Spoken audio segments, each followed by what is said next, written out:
doc. Most Mounties are being given out either in live classes right now or on the GitHub project of the website or of Daily Code or projects.100xdevs.com.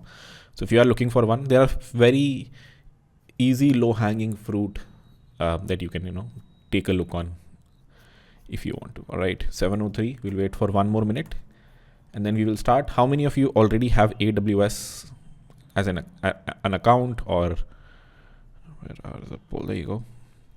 Do you have an AWS account ready to go? Yes or no? Oh, okay. 40% yes, 60% no. So now it'll be very hard to get one right now unless you have a credit card. Like take 2 minutes and try to sign up.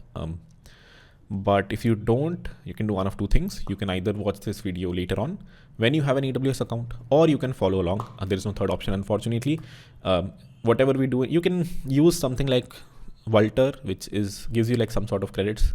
But at the same time, the things that I'm doing in AWS, it might be overwhelming for you if you're a complete beginner to go to a different cloud provider and follow along. So pick and choose what you want to do. If I was you and I did not have an AWS account, I would probably drop off this video for now, watch the video offline where I would, look at how things are done and try to follow along there. All right. Microphone is correct. Cool. With that, I think time to share screen and we can get right into it.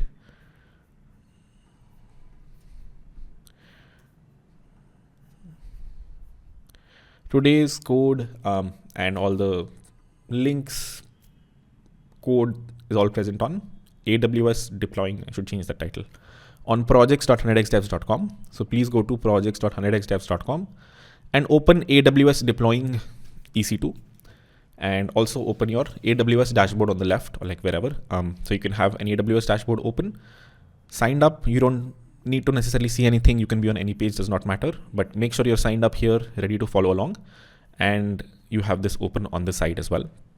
Again, before I start, I'm going to repeat, if you don't have an AWS account, you can either follow along, as in just look at it and try to understand, or drop off right now and then look at the video later on when you do have an AWS account. You can also use the same things on a different cloud provider like GCP, which provides you some easier, credits of $300 or something like that. There is one called Vultr, VULTR, that gives you credits. I think if you want, even DigitalOcean gives you a lot of credits, and they're easier to create an account on.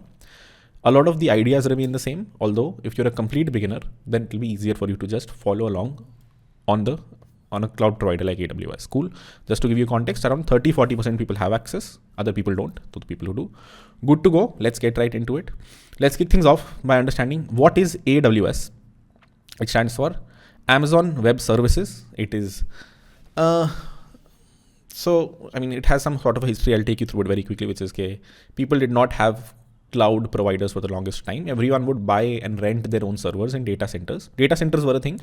Cloud was not a thing. What do I mean when I say cloud? I mean, websites like this did not exist where you can click a button and create machines and rent machines and, deploy code on those machines, which is why with the time, Amazon, even though this wasn't their primary business was whatever. They were what is Amazon? An e-commerce website.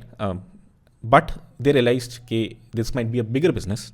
So they knew they had a bunch of data centers, leased out a bunch of data centers, eventually created this website where anyone can rent servers. And that is what AWS became.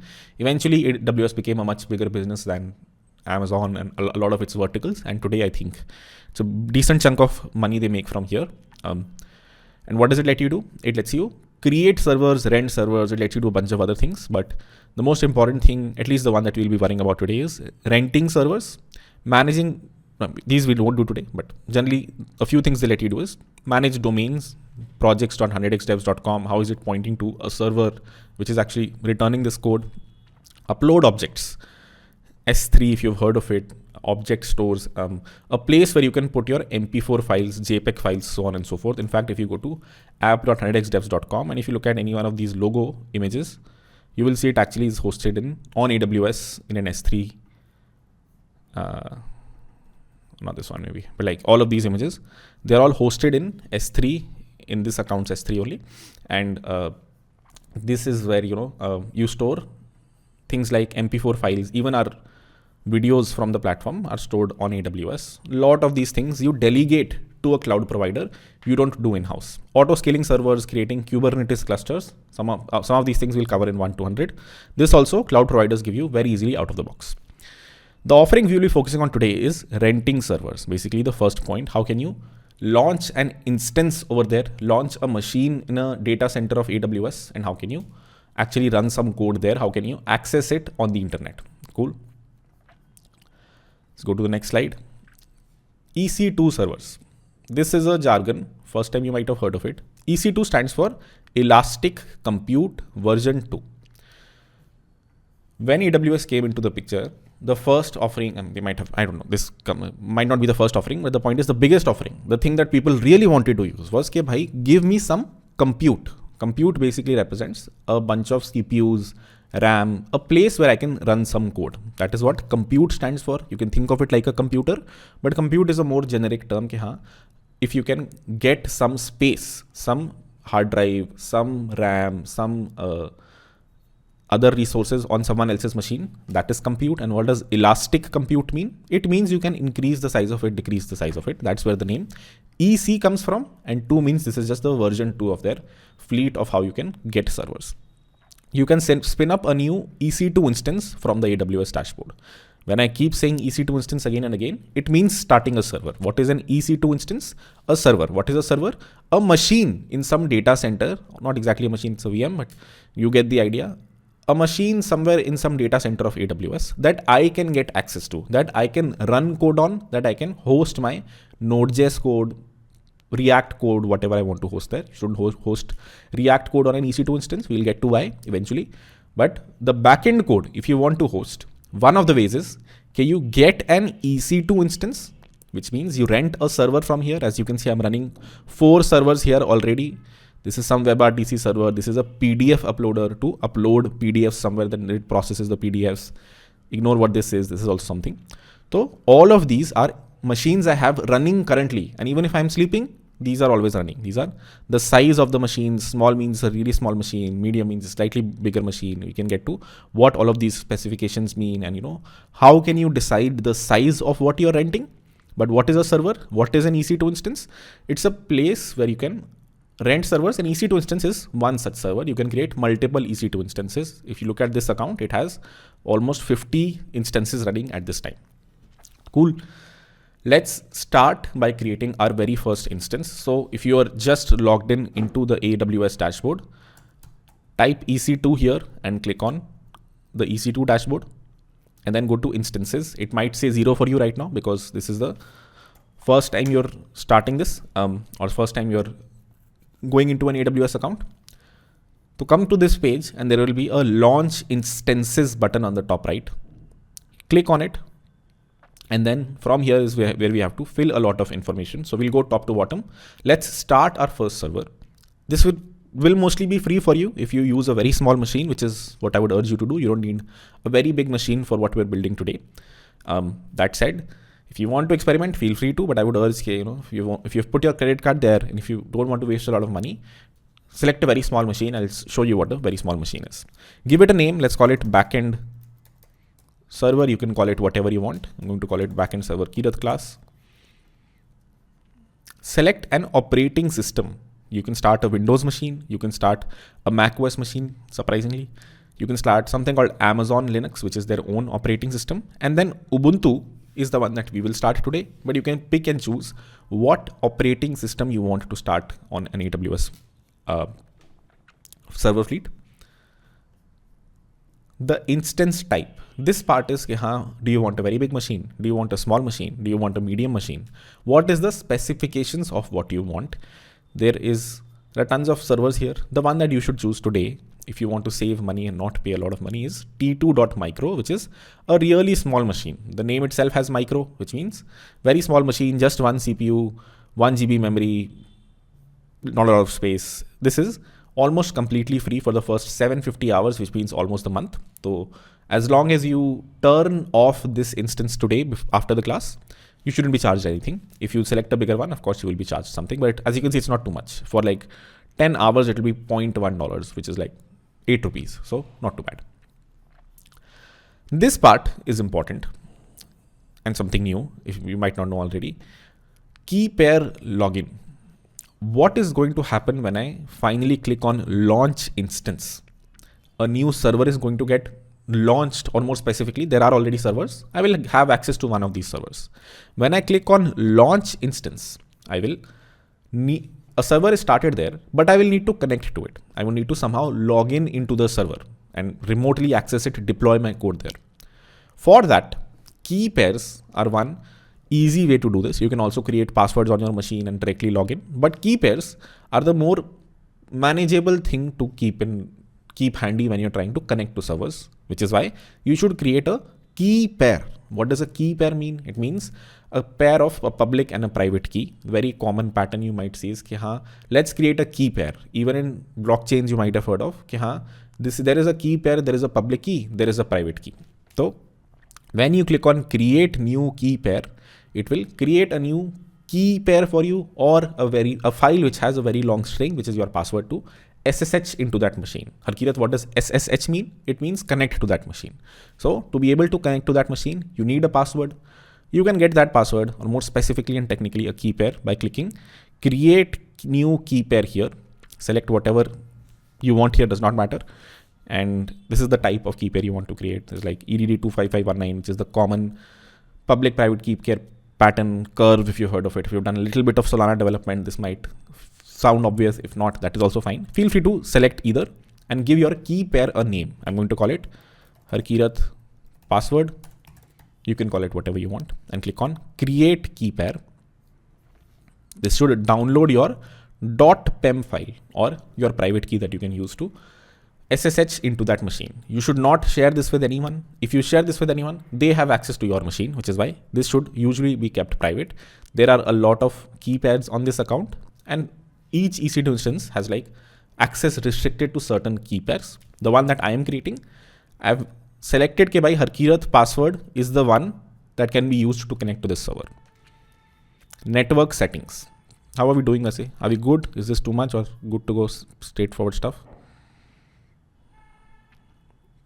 This is a one-time thing. All of these categories you need to understand. And then whenever you're creating instances, should be pretty straightforward. Oh, 77%. Okay, I will take a small pause here. What's up? Is it that you don't have access to AWS, or is it something is...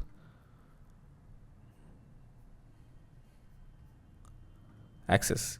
Not much that I can do, unfortunately, on that. Credit card, too fast. Too fast. Okay. Let me take a breather here. Speed too fast. All right. Let me do a quick poll after this. It's okay if you've just gotten into the class. We can start from the top. No rush. Let's take it easy. Let me do another poll here.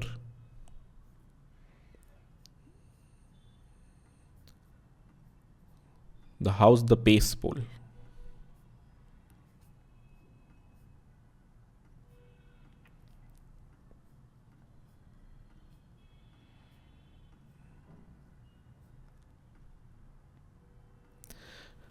Is the class going too fast? Happy to slow down. We'll just kick things off. We have a lot of time. Okay, fast. Good. Okay. We will take a breather and I will start from the top. What have we learned today? Or more specifically, what are we trying to learn today? Let me move to my iPad for this now.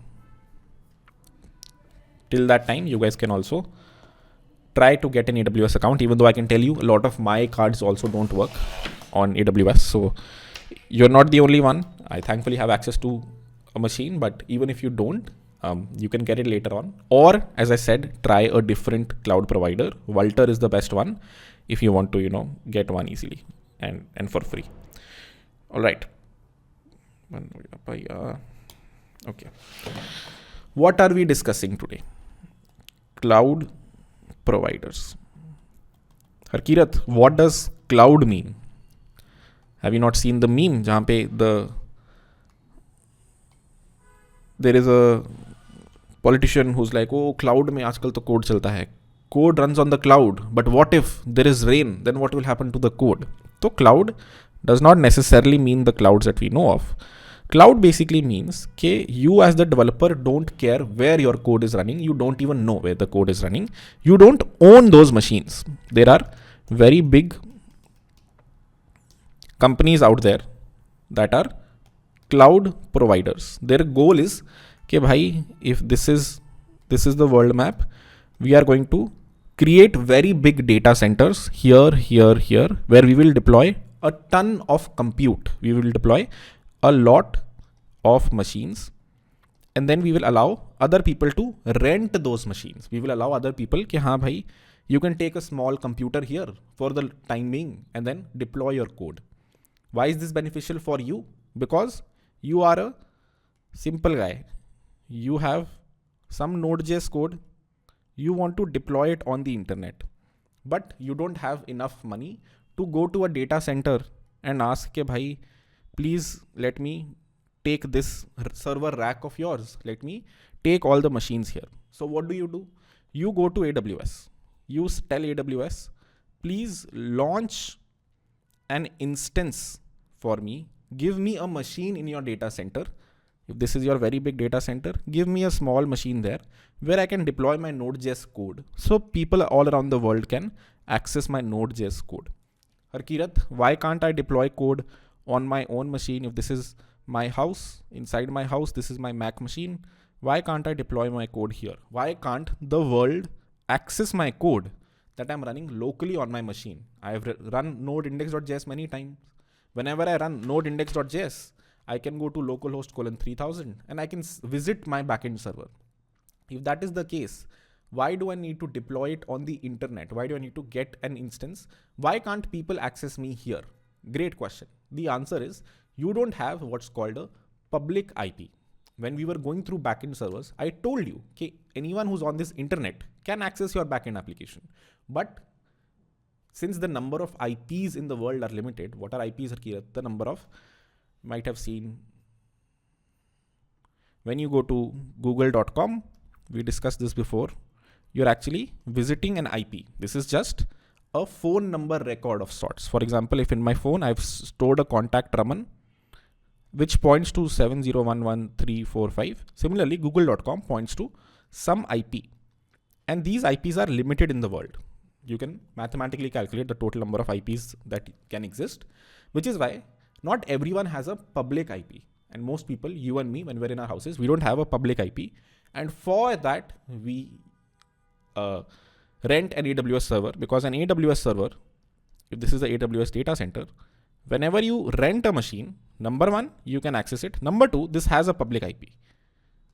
Since it has a public IP, anyone in the world can access it. I can say ke bhai, projects.100xdevs.com points to this IP, and anyone who's visiting here, the control would reach this server. How does it reach it? Through routers. But do we understand now why we need cloud providers?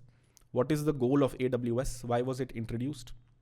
Let me quickly do a poll, and then we will get to how to create an instance, get a machine in this data center. But do we understand why cloud providers?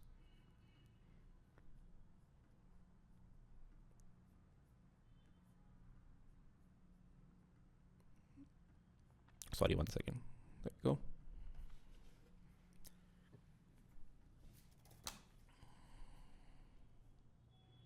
Great. Do we understand why you need cloud providers?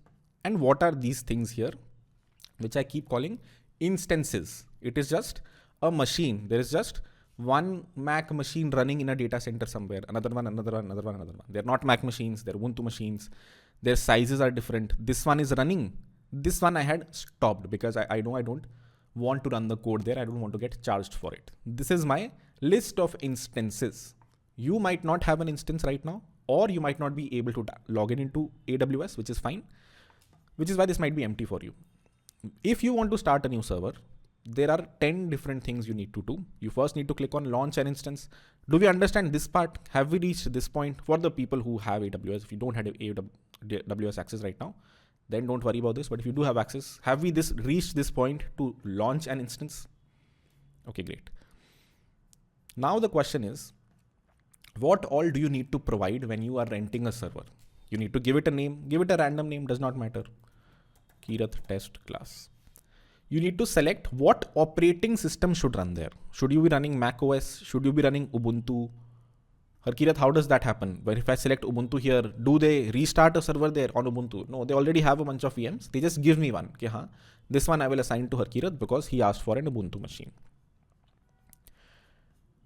The size of the machine. It says elastic compute. I can get a very big machine here if I want. If I keep scrolling, C5D12X large. It has 48 vCPUs. It bills you $2 per hour. How much is that per month? $1,500 a month. So it depends on how big of a machine you want. We want a really small machine right now because we are testing and we don't want to pay too much, which is why I selected T2.micro over here. Harkirat, what is T2 here? They have a bunch of families, a T2 family, a T3 family, a C5 family. Each has their own, underlying hardware architectures. So you can select which one you want to choose. For most practical cases, does not matter. You either choose the T3 series or the C5 series. The size does matter. Okay, and also there are some nuances. For example, if you're running a video transcoding pipeline, it might be good to choose the C5 series because it's more optimized for it. There are subtle differences in the hardware when you select the T2 series or the T3 series or the C5 series. In our case, we are selecting T2 micro because it is, as it says, free tier eligible, which means basically don't have to pay a lot of money for it or any money if you basically shut it down today. Do we understand until this point? Okay, what is the size, what is the name, and what is the operating system of the thing that I'm trying to start, haven't yet started? Great. So next comes the key pair. This is, okay, how will I connect to this? In the end, that server will start somewhere.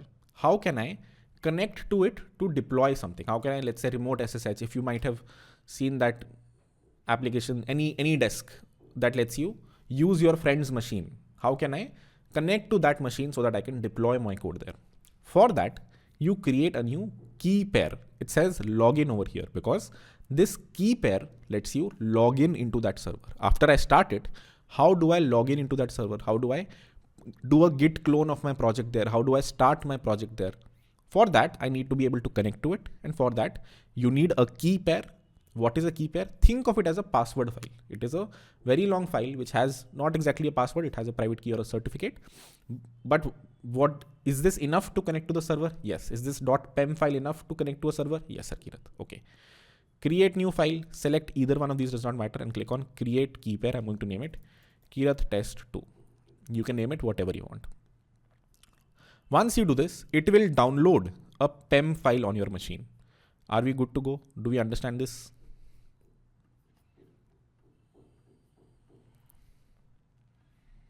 Where this PEM file comes into the picture, we'll see later on. But are we understanding how we download a file? Okay, great. Next is a confusing section. So bear with me for some time. Whenever you start a machine on the internet, eventually what will happen? If this is the machine, you will go here and run node index.js. And this will be like, I have started something on port 3000, right? So how can you access this specific server eventually from your house? You will be like, okay, haan bhai, IP of this server. As I said, every server that you start will have a public IP. Every server that you start here on AWS. So the way you will visit your backend application once you have deployed it here would be the IP of the server. Let's say it was this :3000. Very similar to how right now we do this, localhost :3000. Or if you get fancy, you eventually point a domain name to it. Then you will access that api.100xdevs.com:3000. The point is, there is something running on a port on that machine. And should this port be open to the internet? AWS asks you to tell you upfront what ports you want to be accessible on the internet, what ports you don't. If you are running a process on 3000 and you want the world to be able to access it, then you have to specifically say, haan bhai, 3000 pe I'm running something. Please keep this port open. Please let other people on the internet access this port 3000. That is what this next section is. Okay, bhai, whenever you are deploying your application, is it an internet facing application? Is it something people all around the world will visit? In our case, it is. It is a Node.js application which people all around the world will hit, which is why you have to select a few options here. Let's go from the top here. What does it say? It says a security group is a set of firewall rules that controls the traffic for your instance. Controls what all you have exposed on the internet, what you haven't. There is one checkbox here by default. It says allow SSH traffic from anywhere. What is SSH, Harkirat?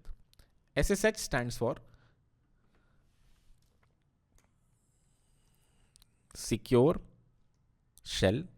This is basically a protocol which I will run in my Mac terminal to connect to this AWS server.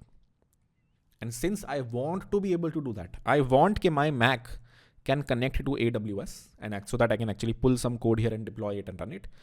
I need to open the SSH port on this machine, which by default is port 22, which is why by default, usually you will see they have selected this. Can I unselect this? Yes, I can. If I don't want to connect to the server, which sort of defeats the purpose. If I don't connect to the server, how will I pull my code there? I've just started a server which no one can connect to, which is why usually this is true. This is not true in the longer term. As you move to more advanced things, you will see you don't need this. You can deploy code there in a different way. But for now, since I want to connect to that server, I want to open this SSH traffic port.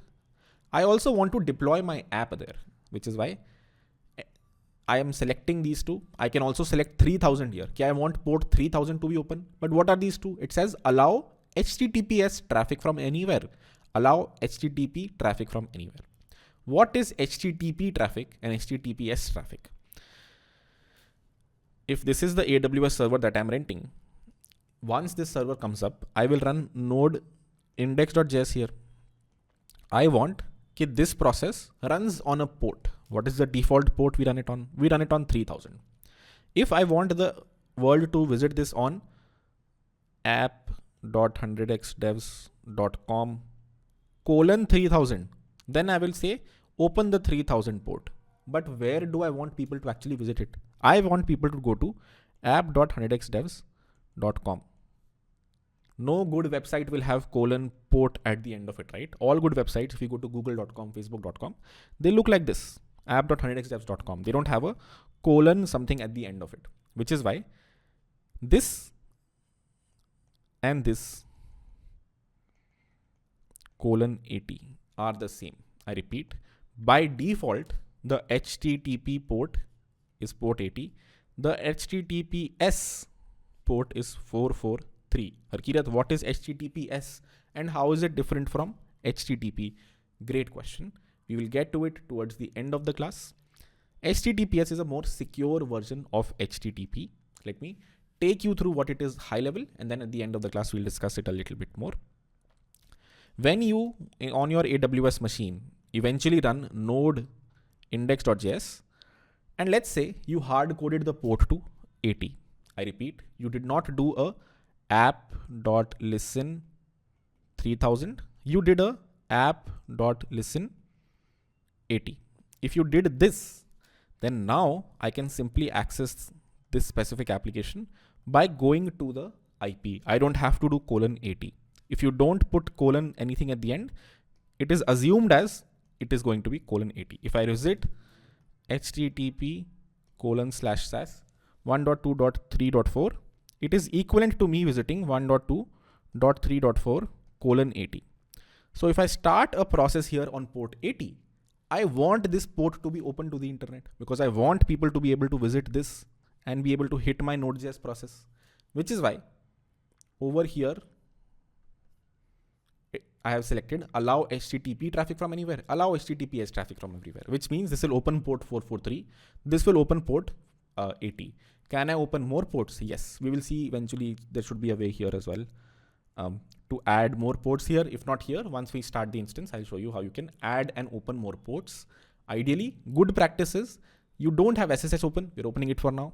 You don't have HTTP open. You only have HTTPS open. The good practice is your server is always closed. And by closed, I mean, if this is your server, no ports are open. If someone tries to hit your server, :2031, :3000, :3001, AWS rejects that request and only 443 is open. And what is 443? It is the HTTPS port. Harkirat, does that mean if I start app.listen 443, then my application is secure?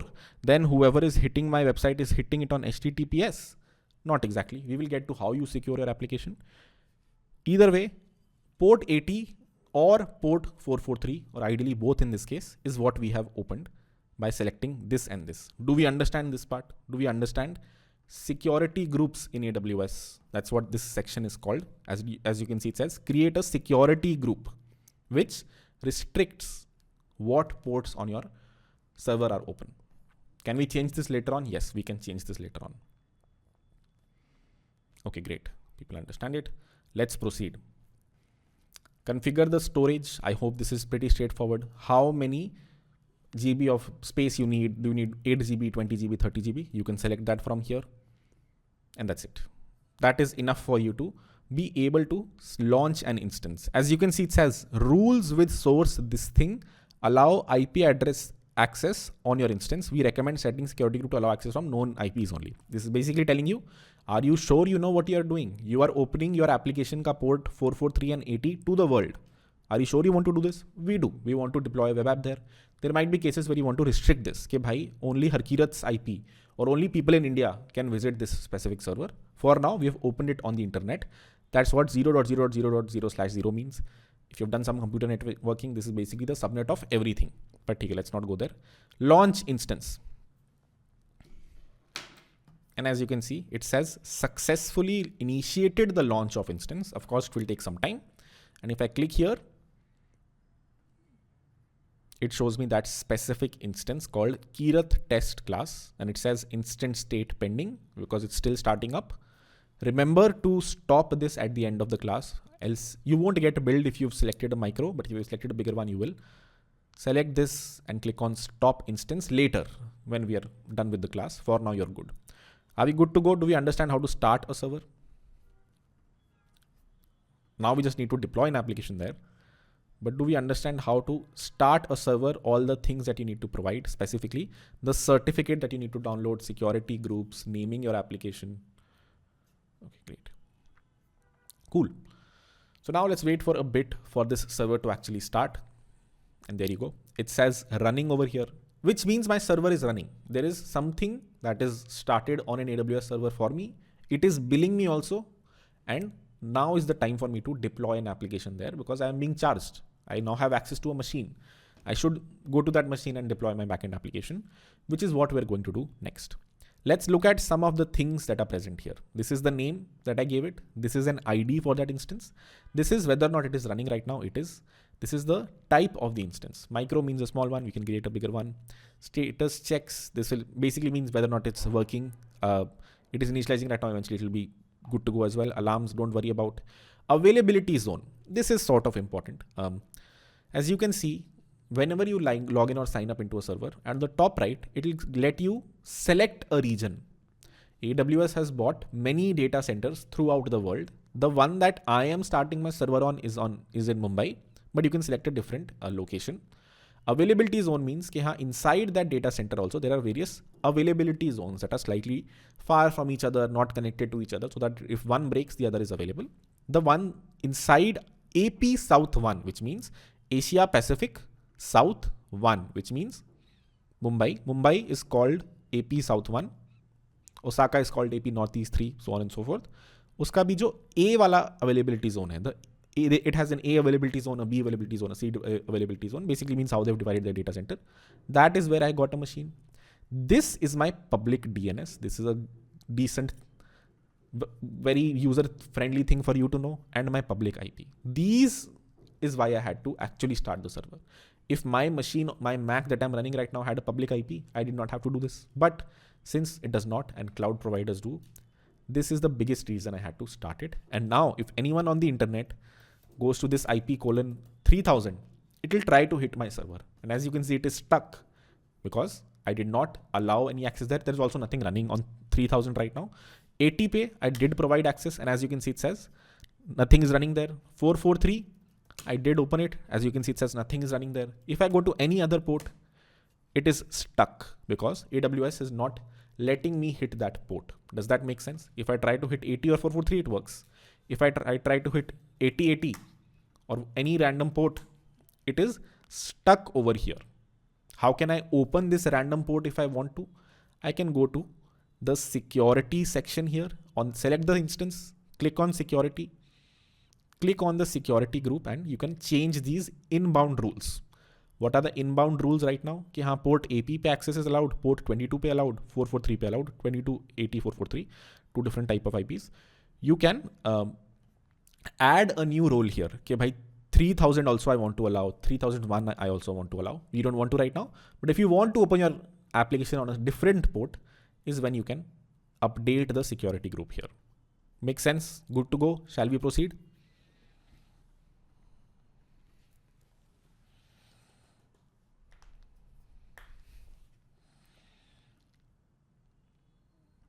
Okay, cool.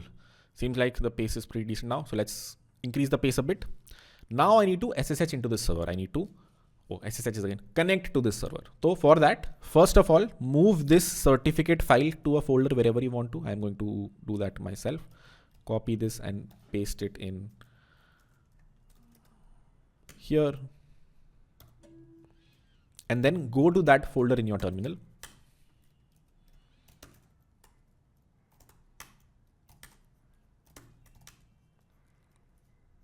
There you go. This is my certificate file. It is in the projects folder for me locally. Wherever you have it locally, in your terminal, go to that specific folder. For example, I'm in the projects folder right here, /users/Harkirat Singh/projects. And this specific folder has my certificate file, which is kirat-test-2.pem.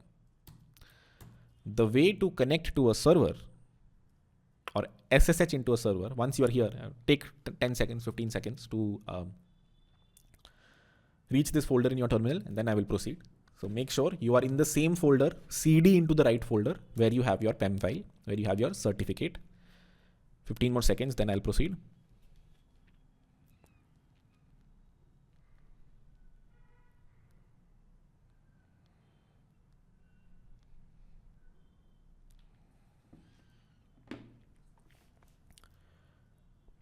All right, the command to run now to connect to the server is this: SSH space -i, which means the input to the certificate file, the name of the PEM file, Ubuntu @ of the IP of that machine. I repeat, SSH -i, your certificate file, Ubuntu @ of the IP of your machine. What is the IP of my machine? It is this right here, which is why I'm going to copy this. Whatever is the IP of your machine, you should paste it here. Select yes, and it will give you an error.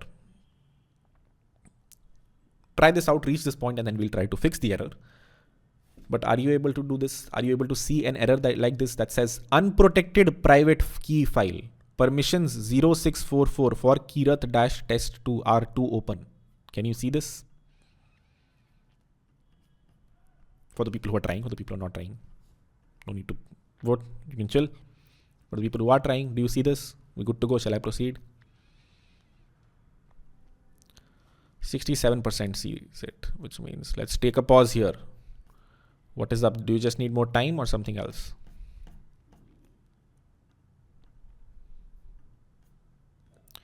Credit card. IP. Denied. That is fine. As you can see, it's denied for me as well.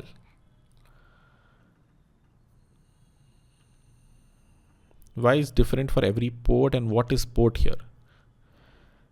Happy to discuss in a while. IP is accepting, no error. If you see no error, great. Host key verification failed. Oh, wait for the instance to come up. Okay, let's see. Good to go. Windows not SSH means. SSH means secure shell. It's a protocol similar to HTTP. What does HTTP stand for? Hypertext Transfer Protocol. What does SSH stand for? It stands for secure shell. Securely connecting to a shell on that machine. That is what SSH means. Securely connecting to a shell into that machine. For the people who weren't able to start it, I was not able to either. The command you need to run is this: chmod space 700 space the certificate file, which is this for me. Harkirat, what does this command do? We will discuss very soon. But try running this command: chmod 700 kirat-test-2.pem, and then rerun the SSH command. I will quickly share what this is, what 0644 is, what does permissions for this thing are too open means, and why did this command actually fix it.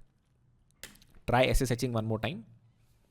And this time, hopefully, you should be able to connect to that server. If you look at it now on my screen, this turned green. It says Ubuntu at the rate of something, which means now I am securely connected to a shell over there. I am connected to a terminal in that server. I can run some commands over here to clone my repository, start the process, so on and so forth. Take your time, no rush. What are the two things I did? Number one, I went to the folder and pulled my PEM file here. Number two, I ran this command, which I will share what it does very quickly in a while. And then I reran SSH command, which is secure shell into this machine. And this is my PEM file. Harkirat, what is an IP? It is how you uniquely find that server. If I go to google.com, then my browser is hitting an IP under the hood. It is not going to google.com actually. It is going to, if I refresh this page,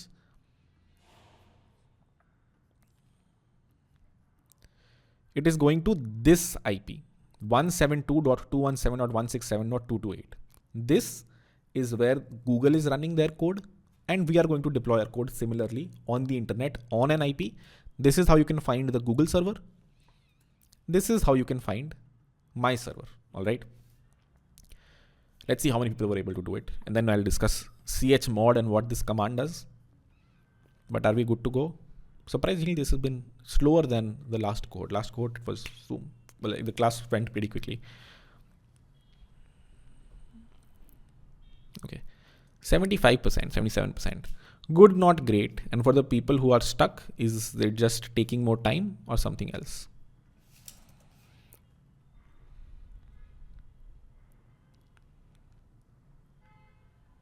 On Windows, you can use something called putty to connect to your server, which is a very weird GUI that lets you do the same thing. Can you please recap? I will.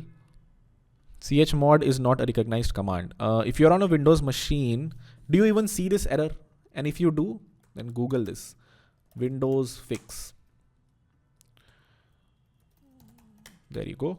For you, you have to do this, whatever is mentioned in this Stack Overflow answer. So I would urge you to go here. For people on Windows and still seeing the error, you should follow the instructions here to change the permission on the file. And let me just share what that means also.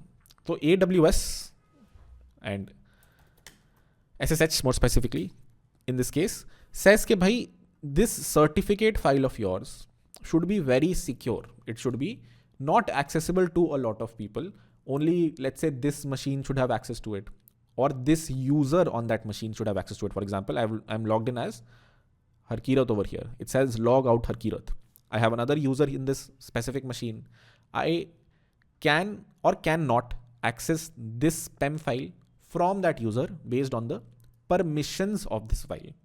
On Windows also, if you look at it, this specific answer, what does it say? It says, okay, bhai, this specific file, when you select, should owner have access to it? What kind of access should this user have to this specific file? Not able to explain this very better. Any file on your machine, if I look at all of these files, who all can access this file? I can access these files. I, as in Harkirat Singh account, can access this file. If I log out and log in from a different user, can I still access these files? Some of these I can, some of these I cannot. In fact, if I go to slash users, I only have one user here. But if I had another user here, let's say Raman Singh, my friend, then I could have gone there into Raman Singh's file system and seen a few files, read a few files, write to a few files. And those permissions are decided from this specific chmod command that I ran. So let me move the certificate file to a folder so it's cleaner.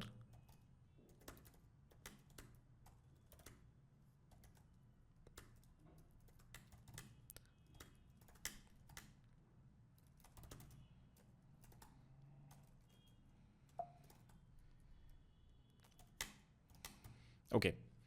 I will do a very quick recap of everything. I think things went a little too haphazard. So let me take a breather and share what has happened until now. Until now, we're only trying to SSH into the machine that we had started. We have, this is Harkirat in India, my Mac machine. This is in Mumbai, an AWS server that is running for us. I want to connect to that server. I want to see the terminal of this thing on my machine so that I can run commands there. I can run git clone. I can run npm run start. I can start a process here on port 3000. Question is, how do I connect to this server? And the answer is using the SSH command, which lets me, as the name suggests, SSH into this machine. It lets me securely access the shell of this machine. Okay, great. How can you connect to this? Number one, you need the certificate file that I created, because when I was creating the server, I told that bhai, this certificate has access to this server, no one else does. So number one, I need access to this certificate file. Number two, I need to run the SSH command. Ki haan bhai, ssh-i cert.pem ubuntu @ whatever. So I need to, number one, have the certificate file. Number two, have the IP of the server I want to connect to. The problem is, when you try to do this, if your certificate file is too open, and by open I mean if it has too many permissions, कि हाँ, this can be accessed by /users/Kirat and also by /users/Raman, and this guy can also write to it, you cannot SSH to it. You get a warning, which is just an AWS enforced warning. कि भाई, we want, if you are using a password file, if you are using a PEM file, it should be very restricted, which is why we run chmod mod 700 and this thing. What does 700 over here mean, Harkirat? Great question. If I run ls-ltr, it says कि भाई, this file read, write, and I think X stand, I don't know what X stands for, executable. There are 9 sections here. Harkirat Singh, this specific user, me, has read, write, and whatever X is access, and another user does not have any access. Another user does not have any access. So these three mean something. Oh God, I did with this back in college. So let me just Google what these three mean. But question, okay, lot to cover here. Let me first take a breather. I mean, if we really want to go there, we can do one of two things. We can either accept कि chmod, the command that I ran, will make the permissions of this very restrictive, or we can understand how does it make it restrictive. We can understand why does 700 translate to this, which I can tell you if you know a little bit of binary. 7 stands for 111, right? 1 plus 2 plus 4 equal to 7, which is why 111, I have read, write, and executable access. I think this means executable, could be wrong. And 0 means the other user has no access, read access, no write access, no executable access, and same for this one. Do we want to go into the depths of this command, or do we want to continue to SSH, assuming कि हाँ 700 somehow made this more restrictive, and then that is why AWS now allows me to SSH into it. We can do either one of these. The other one will help you move. Like if we SSH and continue, it will be a little better in my opinion, but we can pick and choose. I'm happy to explain chmod file permissions in more depth if need be.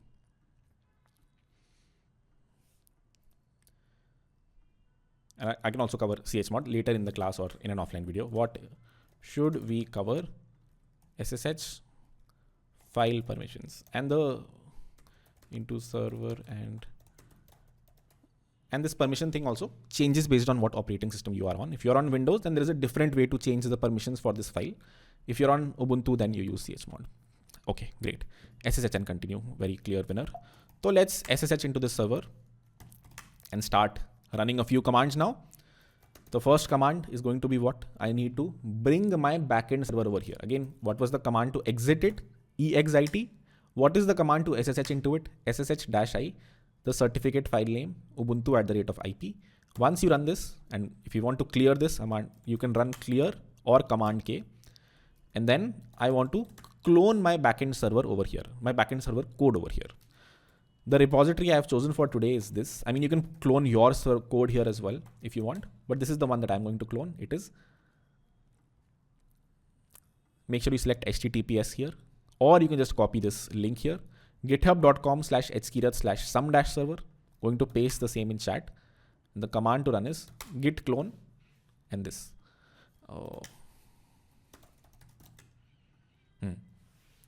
Okay, take a breather. Run this command. For some of you it will work, for some of you it won't work. And let's see for how many it works and for how many it does not. Were you able to run this command? Yes or no? The git clone command, did it clone the folder for you in the AWS instance? For a lot of people it did. For a lot of people it did not. For people like me, for whom it was not able to do it, there is one thing that you can set up as an AWS permission on your account, which this account has. Okay, by default, my EC2 instances don't have access to the internet. And a lot of times you will see this as a random thing that pops up as well. Okay, you have started a new instance, but it doesn't have internet access. It cannot hit the internet. How do I know it's not able to hit the internet? Number one, when I ran the git clone command, it said could not resolve host github.com. Number two, if I'm running ping google.com, it's saying cannot find that specific domain. So the issue here is coming in DNS resolution. I've mentioned this here in the slides as well. Okay, whenever you launch the instance, you might see this error. And the way you would ideally fix this in the real world would be you Google this. Okay, bhai, I'm not able to hit the internet. AWS server doesn't have internet access. Maybe paste the error here. And then you'll reach, okay, my AWS server cannot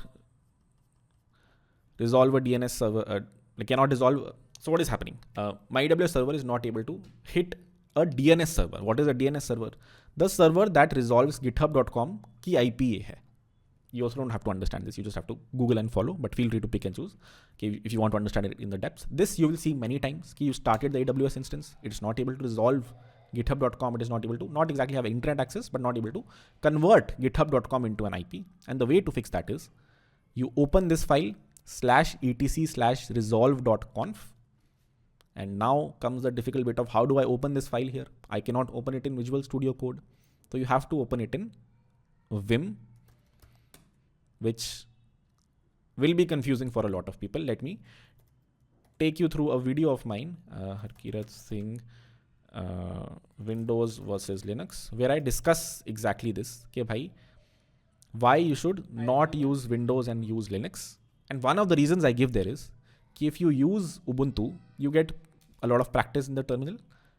And that is useful when you're SSHing into a machine. That's exactly what I cover in this video. You can look at it later on. But that's the first time we are seeing it in action. Okay, bhai, I have to open and edit a file here. I have a server. That server has some problem. It is not able to hit the internet or not able to resolve IPs. I Googled what is the solution. And the solution says you need to open this file and add this entry over there. You need to open this file and edit it. Now, how do I open this file? How do I open /etc/resolve.conf and edit it? And the answer is using either Nano or Vim, which are terminal-based editors. They are similar to VS Code, only they run inside the terminal. And right now, since this code is not running on my machine, it is running on an AWS server. I can still connect it to my VS Code. It's slightly harder. This is very easy. I run the command Vim and the file that I want to edit. So V space the file that I want to edit. And here I can add the entry. So if I go to the end, I press, Vim is very hard to navigate. So if you are doing this with me, please do this. Like try to follow along very diligently. Press I repeat, press I, and that will take you to insert mode, as you can see at the bottom left. Then press enter, then go up arrow key and then paste. Paste whatever the response says here, which is this. If it already works for you, you don't have to do it. For the people for whom it does not work, paste name server 8.8.8.8 here. Okay. I will repeat all of this from the top.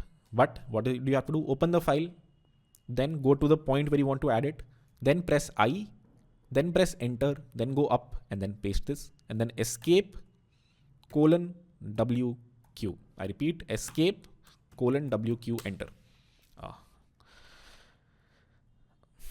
it won't do anything because we did not open this in sudo mode, which means you cannot edit this file. It's a very protected file. So if you want to edit it, first you have to exit by escape colon Q exclamation. I repeat, escape colon Q exclamation to exit it. And next time when you're opening it, put a sudo in front of it. Sudo, which means super user, do this. Super user, open this file. And then again go to the place I, enter, paste, escape colon WQ. Enter. And this should actually change the file. And now if I ping google.com, I can actually hit the internet and I can run the git clone command. I will run all the steps again. If git clone failed for you initially with this error, which says could not resolve host github.com, what do you have to do? How would you debug this in the real world? You would Google this error. Where did it arrive? It arrived you to this solution. What does it say? You need to edit this file. This is a protected file, which is why the way you are going to edit it is sudo v, then the path to the file and press enter. Okay, haan bhai, this is the file I want to edit. Then using arrow keys, you will navigate to the point where you want to put this specific solution. You will copy this solution, Command C, Control C. You will go to this point. You will press I to go to insert mode, press enter and then paste it. Okay. Now you have the changes here. Now you need to save the file and quit it. You need to save the file and quit it. Let me remove this because I already have it. Escape colon W Q, enter will save the file and fix it and your issue should be fixed. We good to go? Was this simple-ish? Basically, are you able to clone the repository, yes or no? Or are you stuck on the Vim step? Oh, great. 83%. Good, not great. Cool. Let's take a break very soon, but make sure you have some dash server in this machine. At the very least, you have the code here. We will see how we can run the code. But at the very least, make sure you're able to clone the repository, which means you can run this command over there, git clone, github.com/hkirat/some server. And when you ran this command, you see some server over here. You can also exit this SSH into it again, and you should still see some dash server here, which means thing is working fine. If you don't see it, which means you weren't able to clone it, you need to debug it, which I'm happy to. Let's take a 9-minute break. We meet back at 8:10. Going to open chat until then for the people who are stuck or have any questions. If you want to, by the way, just quickly finish the class for today, you can also go to the slides and move on from here. We were able to clone. So the next step is just installing Node.js and then installing all the dependencies and starting the backend. So feel free to run ahead and do these steps yourself. All right. Going to open chat.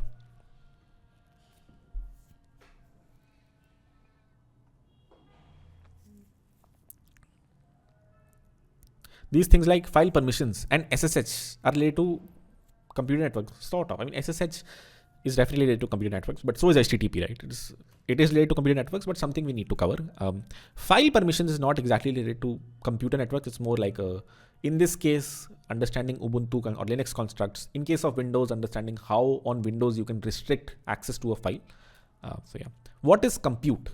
Computer and compute you can use. Compute basically means that it's not a single computer there. There is a very big computer and you can get some compute there, which means you can get 2 GB RAM, 4 GB SSD, or whatever, 500 GB SSD and some space, a CPU. Compute basically means that on a very big computer, you are taking some part, you're taking some compute of that very big machine, which is why people call it compute. You can also call it a machine, you can call it a computer, does not matter.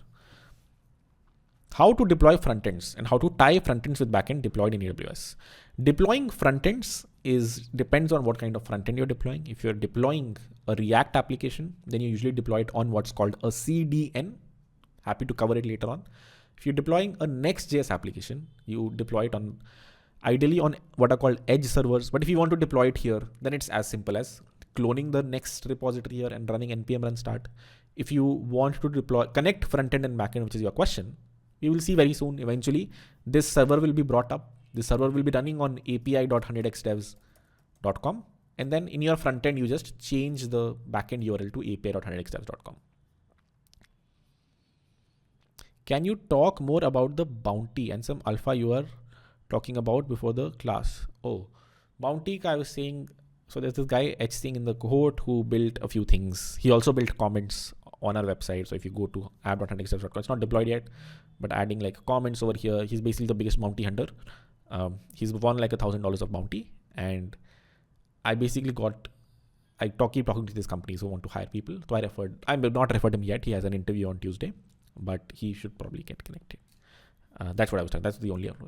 Yeah, that was one alpha. The other one was something related to Rust, which is, yeah, basically a company wants to hire like 10 interns in Rust. Unfortunately, it's not part of this cohort, but I might either release a YouTube video or something that will teach Rust, and then, all those 10 interns can get hired there. They're also paying pretty well, like $2,000, $3,000, something like that. How to answer that. Why do we use AWS when you can use Cloudflare workers? Here, you are getting a server. It is not serverless. What we were doing yesterday was serverless. When should you choose one over the other, Harkirat? We discussed yesterday. When you're starting an application, serverless makes more sense, slightly cheap. As your application scales, then you probably want to own your own servers. You want to actually see in a dashboard, okay, bhai, this is the server that I have. Oh, okay, the scale increased. Let me increase the size. Let me make this T5 large. Let me add 3 more servers. So eventually you want to own your infrastructure, which is the kind of deployment we're learning today. If you go to the syllabus, what syllabus did we have? We said, okay, we will understand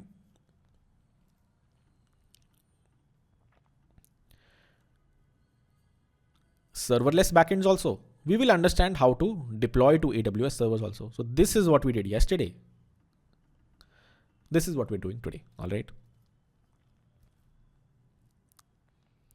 Why do we use AWS when we can answer that?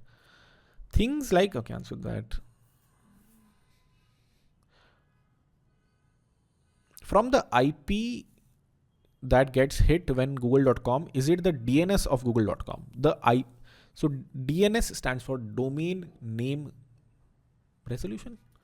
DNS full form. Domain name system.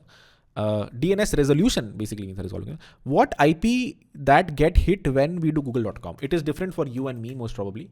But if you run the command ping google.com, you will see the exact IP that you will hit when you go to google.com.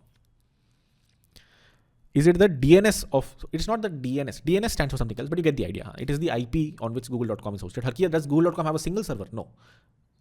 You might use something called Anycast IPs, which means, if I ping google.com, it reaches a different server. If you hit google.com, it reaches a different server. It could also be, this is not a server, this is just a load balancer. So all the traffic is going to the load balancer, which is sending my Harkirat's traffic to somewhere. And if you're in the US, your traffic somewhere else. So feeling risky. Why is this risky? How to deploy, if I answered that.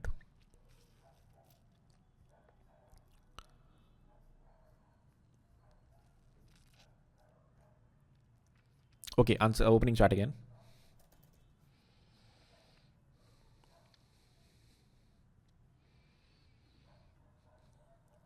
How to run a Dockerized app on AWS? You can run a Dockerized app here, install Docker on this machine and run it. Probably not something you want to do. Ideally, if you want to run a Dockerized app at scale, you should use either Kubernetes, or you can use some AWS construct as well. AWS has an answer to Kubernetes called ECS. So you can use ECS, or you can use Kubernetes, or you can also deploy this like a containerized app on this server as well. You don't necessarily have to run node-index.js. You can run Docker start something. It depends on how you want to run that application. When I try to SSH into my server on my Wi-Fi, I'm not able to, but my terminal says black and empty, but when I SSH on a hotspot, it works. Yeah, you could totally see that just be fluke. It might just be a fluke. You'll see it fixed tomorrow. Unless you have some rules. Oh, you might have done one thing, which I could be maybe or maybe not. When you were adding the SSH rules, maybe your port 22 is only open to your hotspot. What you might have done, which may or may not be the case, when you were creating the security group and when you added the inbound rules, you might have been like SSH access only from my IP. And it would have put in like a specific IP here, which is your hotspot IP, which is why you're able to access from the hotspot IP. This is my IP, for example. When I selected my IP, it said this thing. Now, if I try to hit whatever, let's say TCP, let's say I read 3000 here. I said I will open 3000 on this machine, but only for Harkirat, only for my IP. So then only I can access this. You cannot access, anyone else cannot access this. So that is something you might have done. Just sorted SSH problem on Windows. Can you tell the command after that? Yes. The command is, oh, well, I don't know if this will work on Windows, by the way. Let me know if it does. But the way, if you're on Windows, connect to AWS machine on Windows. You should Google this. And this command might not work for you. You might have to install one of these,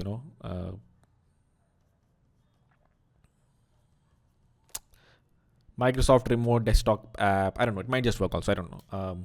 But if I had to guess, I don't think this command will work for you unless you have WSL or like some Ubuntu running on your machine, some Linux running on your machine. Sorry. The command is this: SSH space -i space your certificate file name Ubuntu at the rate of IP of your machine.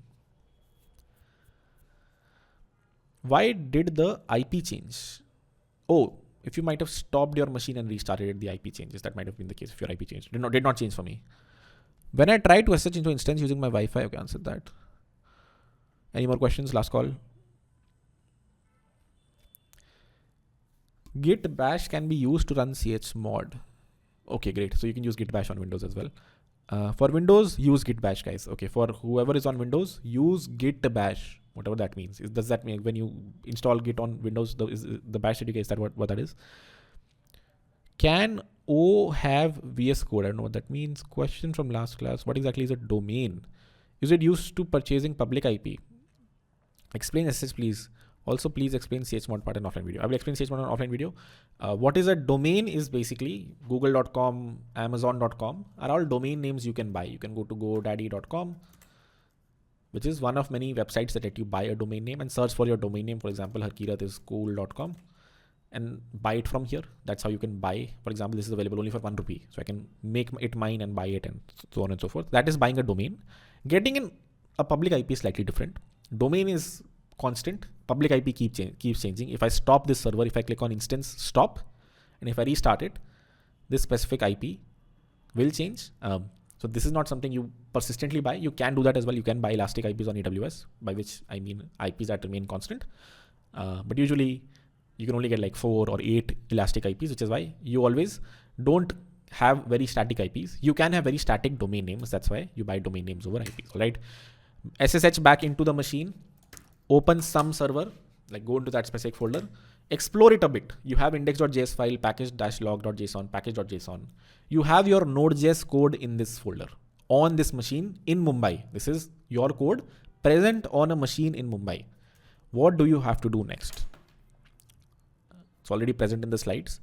But what do I have to do after I have, number one, this is the AWS data center in Mumbai. Number one, I rented a small machine here. Number two, I SSH'd into that machine. I now have access to the machine in terminal. Number three, I did a git clone to bring my project here. My project ka code now exists somewhere here on this specific machine. What can I do next? I need to run npm install. I need to run node index.js so that my process starts here on some port 3000, right? Question is, how do you do it? Or firstly, what is a prerequisite? Before running npm install, what do you need to install on this machine? You need to install Node.js. So the first thing you have to do is install Node.js. There are a few ways, similar to how you might have installed Node.js locally. If you go here, step 1, give SSH key permission. Step 2, SSH into the machine. Step 3, clone the repo. Step 4, install Node.js. So you can go to digitalocean.com/community/tutorials. I mean, you can find any other way. It does not have to be this. The way I like to install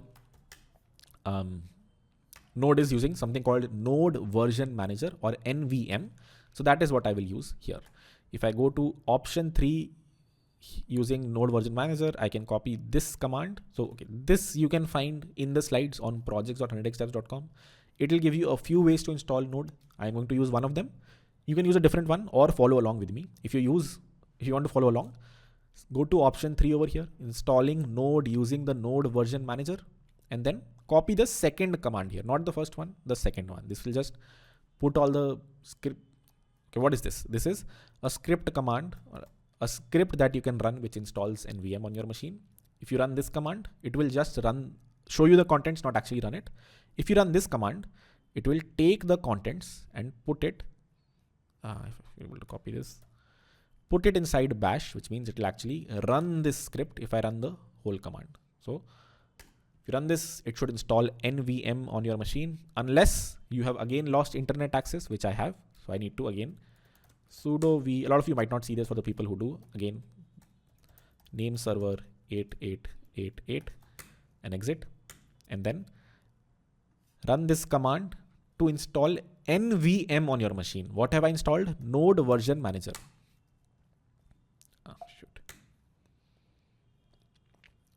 When you run this command, it will install nvm and it will give you something at the end that you should run. You only need to run it once. You also don't need to run it if you exit from the machine and re-enter it. But if you haven't exited, if you don't want to exit your machine basically, then you can just copy this and paste it here, after which you should have access to nvm. As you can see, I run nvm. It gives me a bunch of things. I will repeat the steps. Step number 1, go to this DigitalOcean blog post or a different place and learn how to install Node.js. Over here, you will see option 3, installing via Node version manager. Select the second one over here, not the first one, because this is the one that will actually run the script. Copy it, paste it, and then it will give you something here. Copy this, paste this, and then you're good to go. We'll wait for 15 seconds before I proceed. By the end of it, you want to make sure nvm exists as a command for you. Or if you're using a different way to install Node.js, just make sure you have Node installed by the end of the next 2 minutes.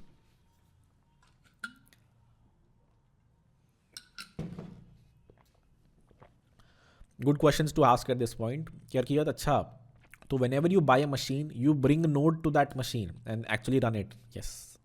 Is this the ideal way? No. Ideally, you want to containerize your application. That way, your machine does not need Node.js, only your Docker container does, but we will get to that later on.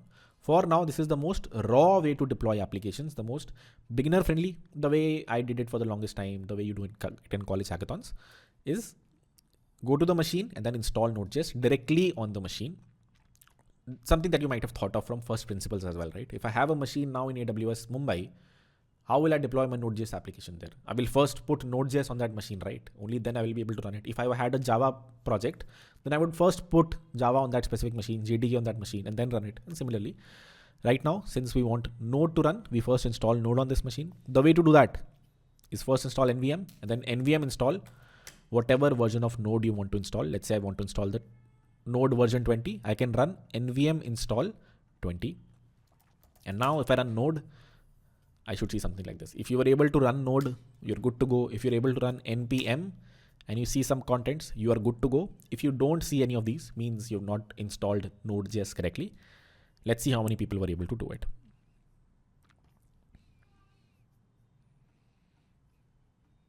We good to go?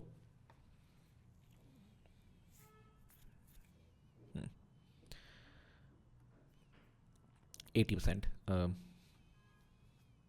Yeah, I think it is decent. Not great, but I'm assuming the 20% is coming from. Is someone stuck somewhere? Can I help? Should I just wait, or are we good to go?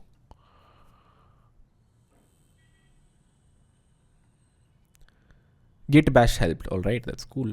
Why did you install nvm inside server? Why did you install nvm inside server? Shouldn't you install nvm neovim specific directory? Oh, firstly, when you run this command, the bash command, it did not put anything here. I can run it anywhere, does not matter. It's not pulling anything in this file system. It's putting all the nvm code somewhere else. Nvm is different from nvim. This is something else. NVM is something else. NVM stands for Node Version Manager. Basically lets you install various versions of Node.js here. The one that I am currently on is version 20.11.0. All right. Cool. I'm going to proceed a bit. The next step is npm install. And the next step is node index.js. That's pretty much it. That's all that we had to do. I mean, there's 10 different things to do now. But what have we done from the top?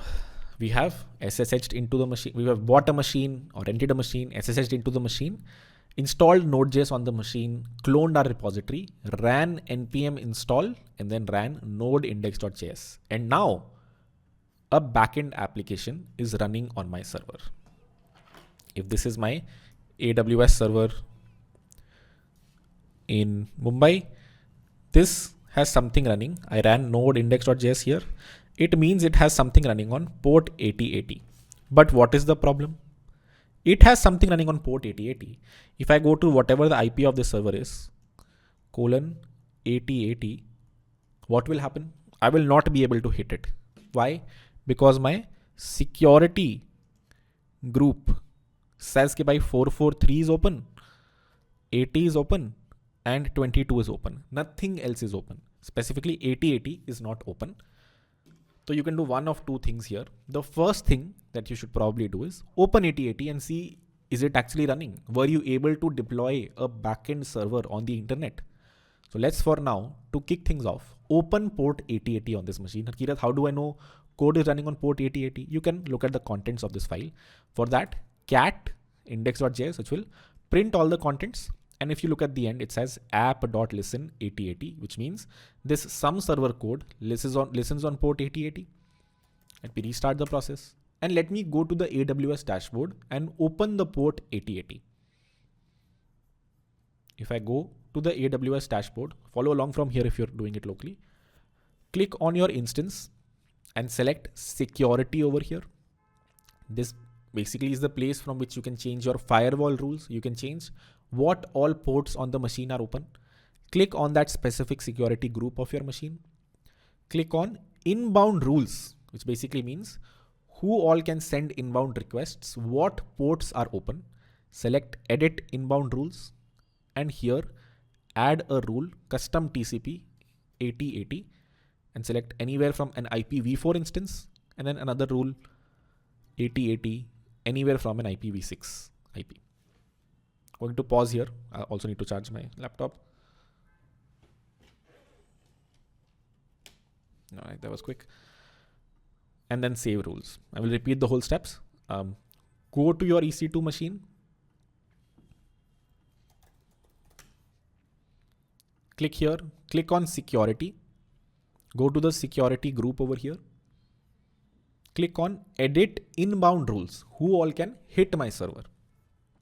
Go to the bottom, add a rule, custom TCP 8080 you should open for both IPv4 and IPv6. Cool, hopefully that's straightforward. And then click on save rules and you're good to go. If you have done this, then you should be able to access your application. If I now go to the IP of this server, which is this right here, colon 8080, I see the Express application running over here. If I go to IP of the server, colon 8080 slash to-dos, it returns me a list of to-dos, which is what this application does. Harkirat, this though looks very ugly. Why is this not google.com? You can do that fairly easily. If you go here, it also has a domain name associated to it. So you can also paste this. EC2 13, whatever the domain name of your machine is, colon 8080 slash to-dos. It's still pretty ugly. It should not look like this. It should not have a colon 8080 at the end of it. We will see how to fix that. But are you able to deploy a simple Node.js application on the internet and access it on a specific port number? Shall we proceed?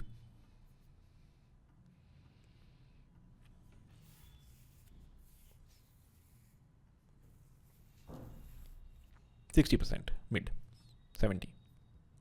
Okay. For the people who were able to do it, next step is, let's see what the next step is. Try hitting the server. All these instructions are mentioned here, by the way, so you can go through them. We're past step 6, so we're at step 7 now. Okay, you can't do much after this, so wait for 2 minutes and then we will get into a little bit of what is Nginx. But for the people who are stuck, is there any specific point where you are stuck? I am getting API errors on AWS now. If you are getting errors like this, it is fine. That's because our Express application has no route handler. You can go to /to-dos. If you're getting something else, tell me what that is. Someone posted a Notion doc, which is always appreciated. Is easy to instance a VM or a Docker container behind the scene? It is a VM. Unrelated but urgent help. Best resources to learn Kubernetes and Java. Java, I don't know. Kubernetes में what's that guy? Network Chunk. ऐसा कुछ नाम है उसका. Network Chunk is a very good. It has a very nice tutorial on YouTube. Why did you put custom TCP for the role? Great question. What do I want? I want HTTP request open on :8080, right? I want this port pay HTTP request open. And what does HTTP use under the hood? It uses a TCP protocol. And why does it say custom TCP? Because I want a custom port open on TCP. I want port 8080 open, which is what custom means. Can't we make app.listen 443? Beautiful question. Someone asks, Kirat, 443 chalo, you cannot at all, but can't we do this? App.listen 80. Can't I do app.listen AP 80 and then restart the process? What does it say? Error on this thing. You cannot, your Node.js process does not have enough, call it credibility, to run on port 80. Can you fix it? I think you can. Sudo node index.js.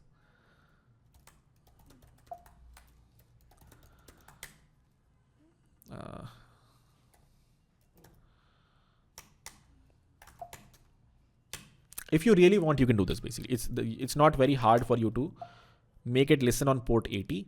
And when you do, then you can totally do this. You don't have to put :8080 at the end. You can visit this website directly, because if you don't provide anything, that is equivalent to you providing :80 over here. But should you do it? No. Your Node.js process should never listen on port 80 or port 443. What should listen on 80 or 443? We will get to. But you can do this. This might still work. You definitely cannot do 443. If you try doing this, then you can do this, but you have to put some certificate private keys here, only then will it work. Either way, don't do it. You should have 8080 over here and nothing else. All right, cool. Let's take a pause. How are we doing? Are we able to deploy our application and hit the application and see it running on the internet? If yes is, then we will proceed to the next section, which is called reverse proxies.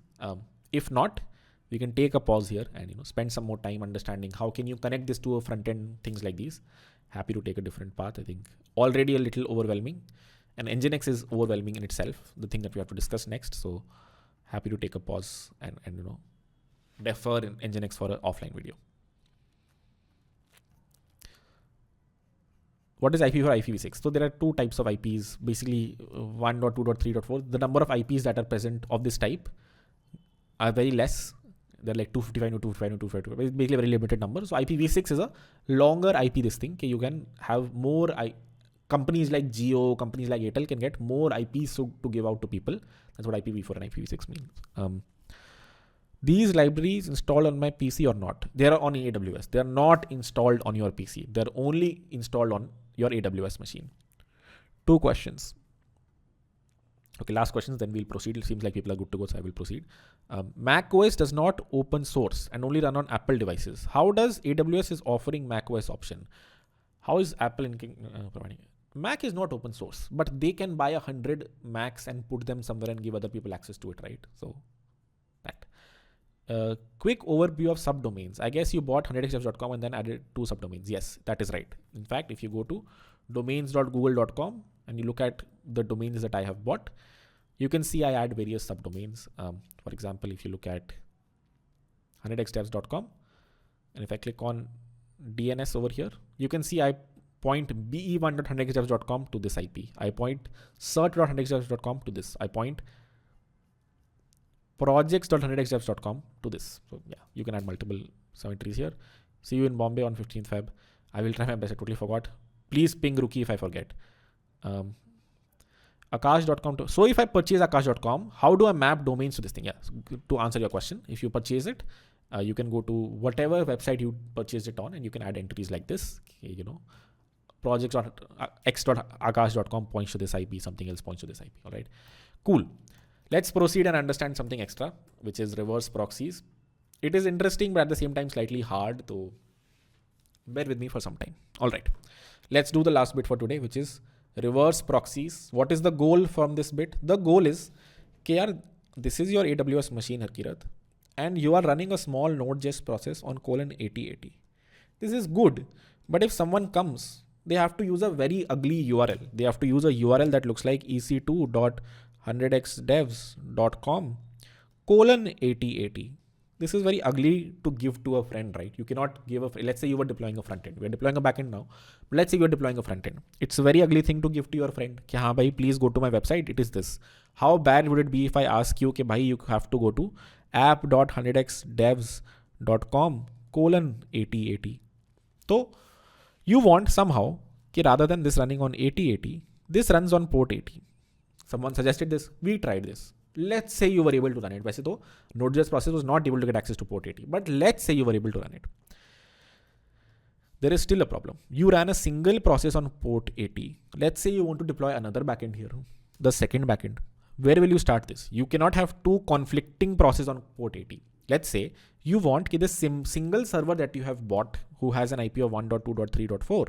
You want backend 1.100xdevs.com to point here and backend 2.100xdevs.com to point here as well. You want both of these to point to this server.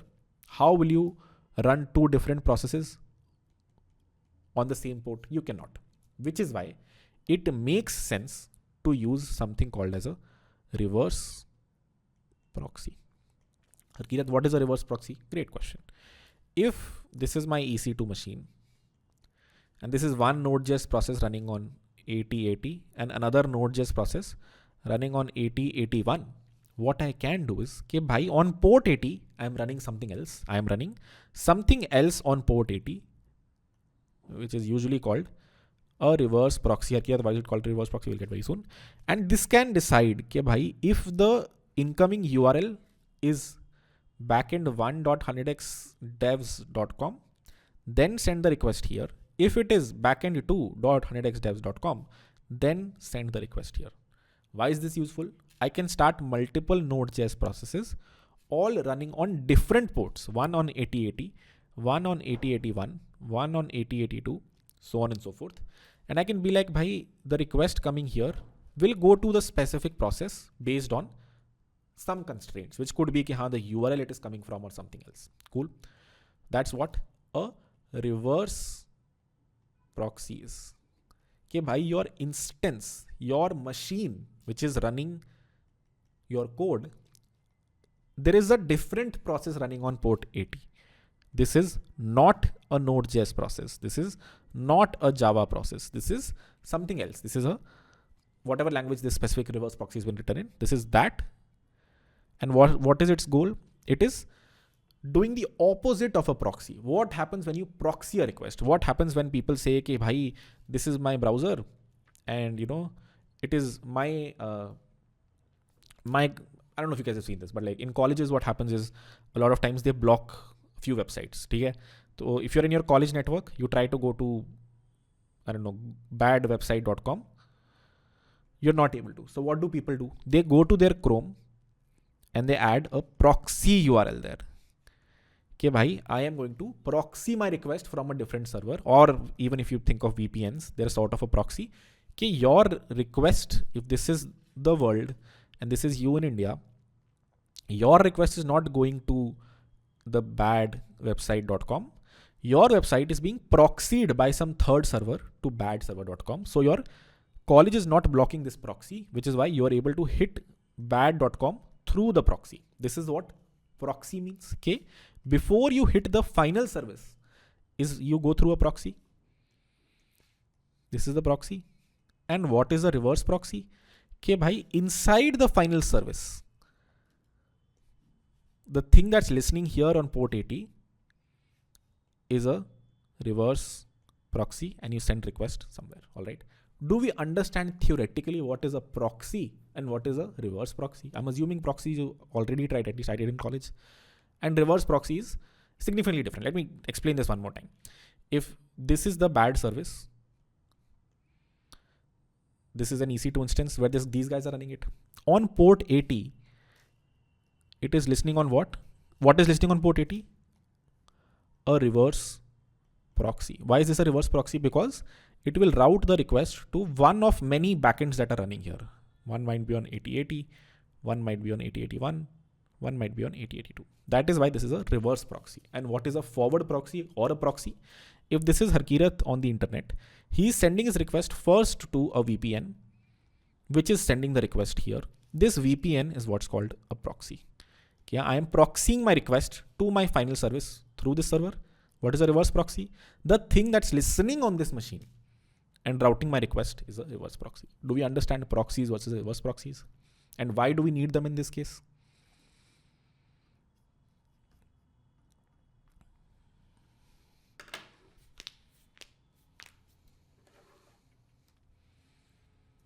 %60, pretty mid.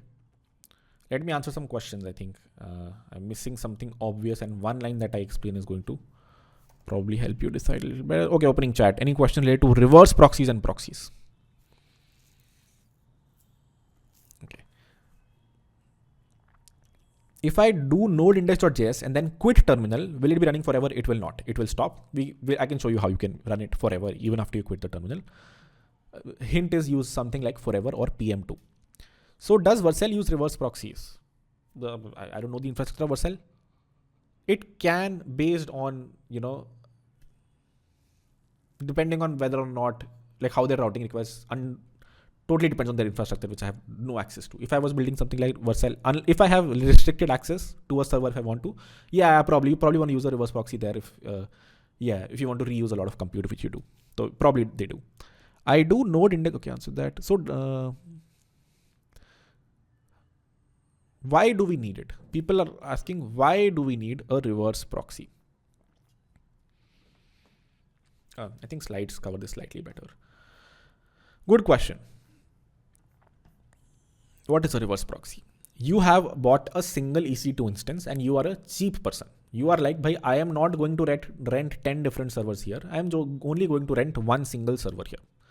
I will run all my backend process here. I have 10 different Node.js processes, 10 different clients that I'm serving to.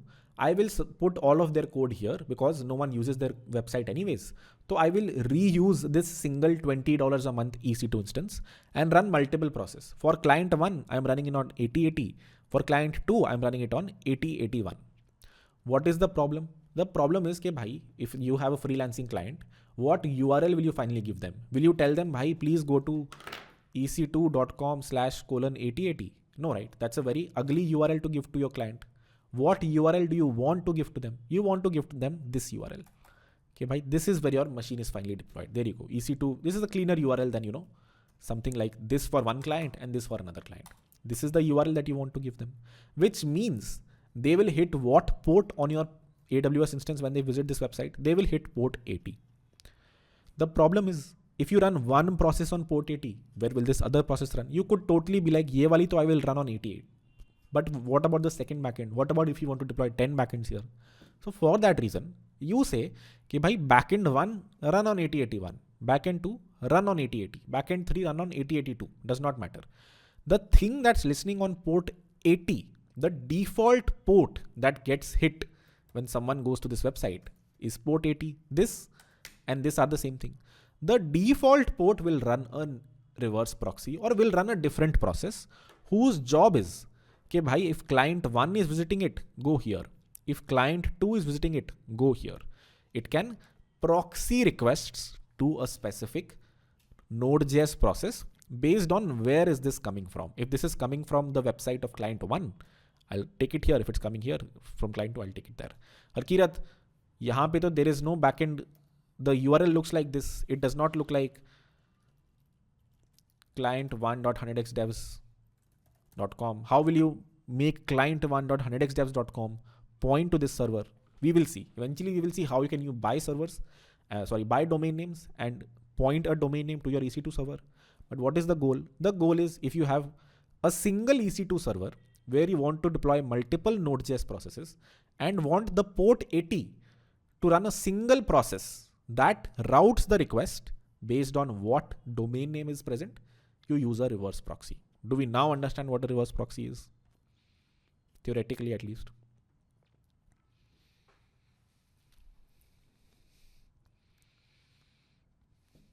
Okay, great. We understand what a reverse proxy is. What is Nginx? Nginx is an open source software for a lot of things: web serving, reverse proxying, caching, load balancing, media streaming, 10 different things. What are we using from it? We are using just this bit. Can you use Nginx for other things? Yes, you can. Are we using it for something else today? No. We're only using it for reverse proxying. We want something like this. We want Nginx to run over here and requests coming on backend1.100xdevs.com to go here and backend2.100xdevs.com to go here. All right. First step, install Nginx. Copy this and paste this inside your terminal. This will install Nginx on your Ubuntu machine. It's very straightforward. Just 2 commands to install, and when you install it, it runs it automatically as well. So if you run this command, and if you have internet working on this machine, or like DNS resolution working on this machine, then it should start Nginx by default on port 80. For me, still has DNS issues, so I'm going to add the name server over here.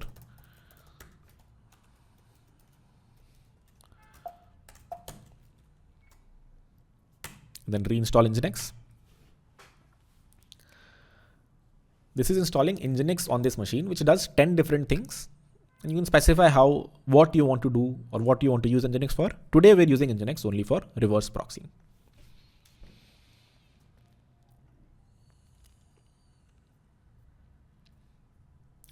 That's it. That's all you had to do. Just install Nginx. It will automatically start it as well. Now, if you go to your website, the EC2 URL, you will see on port 80 what is running. It says welcome to Nginx. If you see this page, Nginx web server is successfully installed and working. What have you done after running this command? You have started Nginx on port 80. You have started something on port 80 that is not your Node.js process. It is something else. So port 80 has been taken over by someplace else. We want to tell Nginx that you are a reverse proxy, please proxy my requests. We haven't told it anything yet, which is why this is what you see on port 80. This is what you see by default. I will eventually tell it that bhai, any request that you're getting from this, please forward here. Any request you're getting from this, please forward here. But for now, do we understand how starting Nginx? At least Nginx is able to take over port 80. It is running on port 80. It is what is listening on port 80. Anyone who's coming to this website, the request is being routed to Nginx. Now we have to write code to do this second part. Do we understand the first part?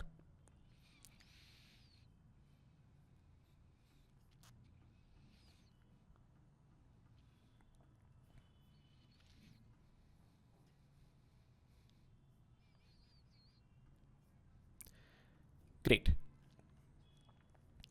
This will start an Nginx server. Try visiting the website. When we visited the website, we saw this. Let me also, you don't have to do this if you don't have a subdomain. Let me point backend1.100xdevs.com to this server.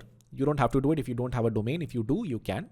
But since the goal of showing Nginx today is such an architecture, let me point backend1.100xdevs.com to the EC2 instance, and same for backend2.100xdevs.com. You can also look at how you do this eventually when you buy a domain name of your own, and how can you point a domain name to an EC2 instance.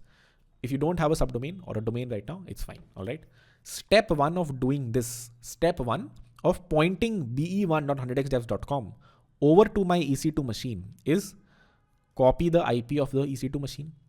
And step 2 is go to whatever your domain provider is, the place where you bought your domain from.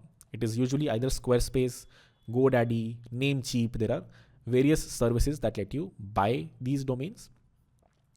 And if you click on DNS over here, which stands for domain name system, you can be like, okay, bhai, I am going to add a new entry here. I'm going to name it backend1. And what does it say? Backend1.100xdevs.com. Select A for the record here and paste the IP over here. What does that do? It will make both backend1.100xdevs.com and I'm adding another entry. So backend2.100xdevs.com point to the same IP. And if you click on save, that's all that you had to do. Now this takes some time. It could take 10 minutes. It could take 30 minutes. It could take 1 second. But now backend1.100xdevs.com is pointing to this IP. Backend2.100xdevs.com is pointing to the same server. What was I able to do? I was able to at least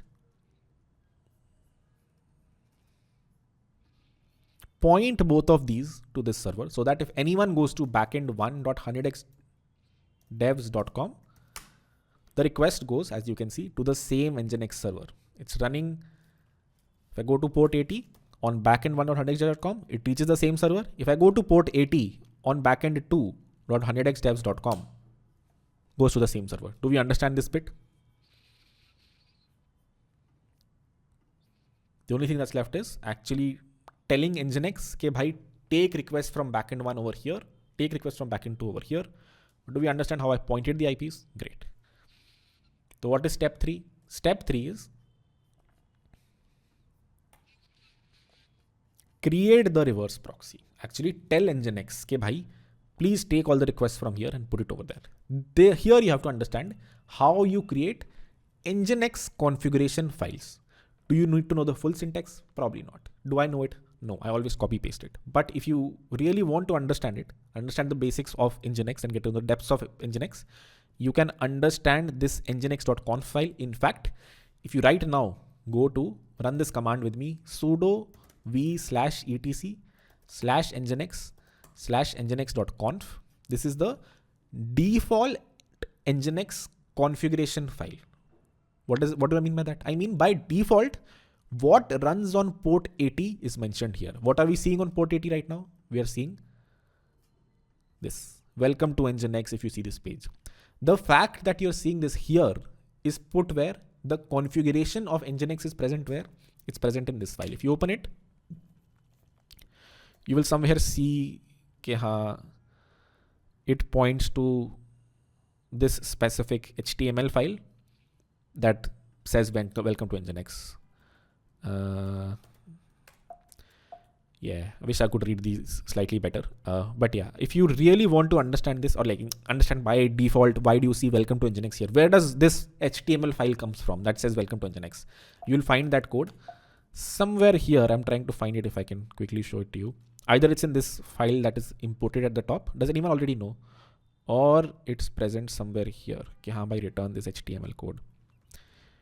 There you go, sites enabled. Include /nginx/site enable this thing. If you really want to explore this, you can. Basically, somewhere in this sites enabled folder, you will find the code to this HTML file, which is why it is serving this right now. If you remember originally, what is Nginx? It is used for web serving as well. It is not just a reverse proxy. It can be used for serving an HTML file as well. And that's exactly what it is doing by default. By default, it is serving an HTML file. What do we want it to do? We want it to become a reverse proxy. How can it become a reverse proxy? By changing the configuration to something like this. Let's understand this, what it says. Events is something you need to put there by default, completely ignore. Start an HTTP server listening on port 80, which takes backend1.100xdevs.com and proxies it to localhost :8080. This part you need to understand a little bit. More specifically, you need to understand what all to change as you add more and more servers here. The answer is, if you want to add another server here, backend2.100xdevs.com, you will take this, copy this, and add another server. Okay, bhai, on port 80, request that's coming from backend1.100xdevs.com, take it to 8080. Exactly what we wanted. If backend1.100xdevs.com comes, take it to port 8080. And then similarly, backend2.100xdevs.com come, take it to port something else. This file, you usually copy paste. This is my reverse proxy file. And I just need to add whatever this URL points to this port, this URL points to this port. And that is enough to create this. 8081, any request coming here, go to 8081. Any request coming here, go to 8080, so on and so forth. Any request coming on backend1.100xdevs.com, go to 8080. If I want to add another one, I'll show very soon. You can do that. So copy this over and replace the nginx conf, which is delete the original nginx conf here. Sudo rm/etc/nginx/nginx.conf, deleting the default configuration that was present there, and then reopening the file and then pasting your contents here that you can just copy from here, and then restart nginx. I repeat, restart nginx. I also need to replace this with backend one. That's what the real URL is. So let me do that. For you guys, you will need to have your own domain name here. You don't need, I mean, yeah, if you point this, it won't do anything for you because backend100xdev.com is not pointing to your IP, it's pointing to my IP. I can show you how you can fix that as well. Yeah, I can show you how to fix that. Give me 2 minutes. Let me make it work on my side. Then I can show you a way to work it on your side as well without you even buying 100xdevs.com. I can show you how to do that very quickly. Let me quickly finish this. If I restart, what was the port by default? 8080 looks like. Sudo nginx -s reload. And if I now go to, okay, so this is the command to restart nginx. Whenever you change the configuration of nginx, you need to restart it by running this. And now if I go to backend1.100xdevs.com, it says bad gateway. Why? Because my Node.js process isn't running. If I run it, if I refresh, backend1.100xdevs.com /todos is serving my todos JSON. Do we understand this? If yes, I can show you how you can try this on your side as well without buying. Oh, we do. Great. Let me share a small trick with you, which I shared in my Vercel video as well, which is backend1.100xdevs.com points where if you on your machine run this command ping backend1.100xdevs.com, you and I will both see this 13.234.111.39, which is this specific instances IP. Where did I put this? I put this in my Google domains. Here I said backend1.100xdevs.com points here, which is why you also see the same thing. I also see the same thing. If I go ping this thing, I see this. If you want to change this locally, if you want, okay, for your machine, backend1.100xdevs.com points to a different IP, you can do it. I repeat, this might feel like hacking. If you have become a hacker now, backend1.100xdevs.com is pointing to something else. You have done it only for your machine. On your local machine, you can change ke bhai, you can even change google.com. You can be like, ke bhai, google.com will go to some machine of like some server of mine that's running locally. You can do that. If you want to fool your friend ever, you can always be like a google.com, point to some code on my specific local machine, and then, steal their credentials. How do you do this? On a Linux based machine, the thing you have to do is open /etc/hosts with sudo. Now this I'm running on my Mac. This I'm not running on the AWS machine. This I'm running on my Mac. Sudo vim /etc/hosts. And here add an entry, which should be pretty self-explanatory based on the other things here. Okay, bhai, backend1.100xdevs.com points to wherever you want it to point. If you have an AWS machine, and if you want backend1.100xdevs.com on your machine points to that specific machine, you can do it. If you save this file, if I save this file and do a ping again, it says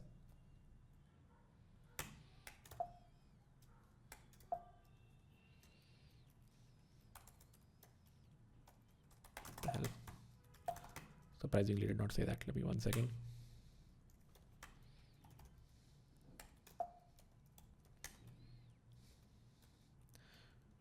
(2009.22.1.4) backend1.100xdevs.com.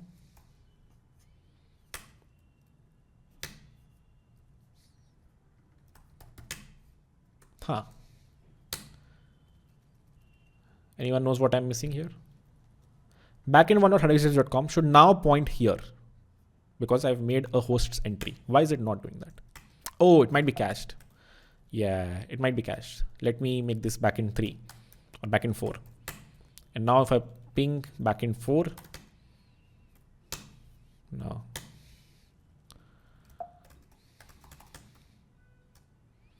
What am I missing? Does anyone know? This should buy the bounty, guys. $50.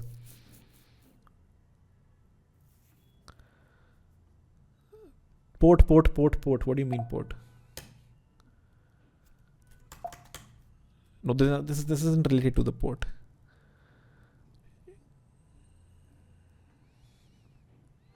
Restart nginx. No, you don't have to restart. This is running on my local machine. What is 334? Oh, is the IP incorrect? Oh, 344. That is right. It can not be more than There you go. Who said 344 first? There you go. Bharat Kumar wins $50. IPs cannot be more than 255. So I had 344 here, which you cannot have. But okay. If you make this entry, what will happen? Backend, you can basically change where google.com points. If I go here and if I replace this with, google.com, then even google.com on my machine, unless it is, it does point, right? Yeah, it points to this. So now if I go to google.com,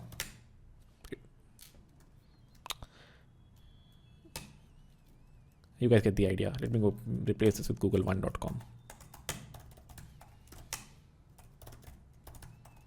Yeah, it is 209.2.1.1. Oh yeah, that looks right. But same for Google. Why am I able to hit google.com even though I've changed the IP of google.com? Sorry, 1 second. It's probably just cached in my browser. Just small detour here. Google.com now points to my random IP that I've said. And if I try to visit it on Chrome, it does work. If I try to visit it on Brave, it does not, because Chrome has cached the IP for this. Brave has not, which is why, as you can see, it's stuck if I go to google.com. Why? Because I have pointed google.com to a random IP. And this is the technique you can use to point it to your own server and then fool your friend and take their credentials if you ever feel like it. But cool, that's all for me. I think a lot of glass to chew. Happy to cover this in an offline video. I think they did too many things very quickly. There is also a video from last cohort that is pretty good. So yeah, with that, let's call it today. The one thing that's left is certificate management, which is basically how do you run your application on HTTPS. I will cover that in an offline video. That was the next slide. Okay, how do you run your code finally on https://backend1.100xdevs.com and not HTTP. Right now it's running on port 80. How can you make it run on port 443 is something I will discuss in an offline video. I think too much we've discussed for today, and it's like I can barely breathe. I'm sure can you guys. So answering questions.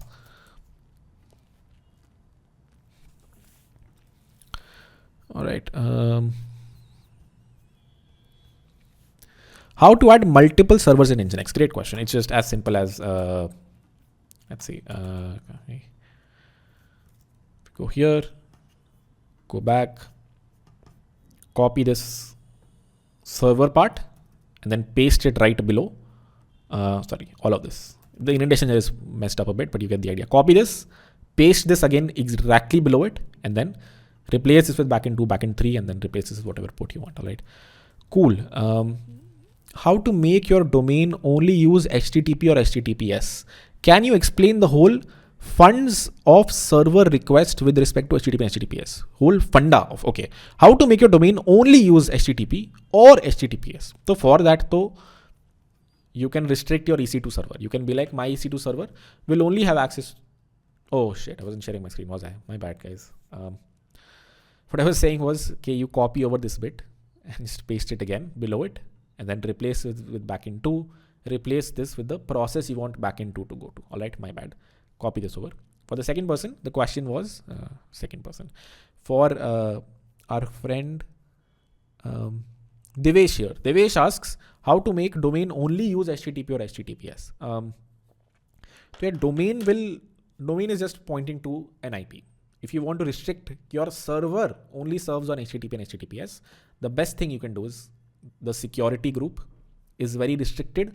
You can, change the IPs over here, ports over here. Okay, bhai, only these ports are open. If you want extremely restricted, you'll be like only 443 is open and only 80 is open. This is for HTTPS. This is for HTTP.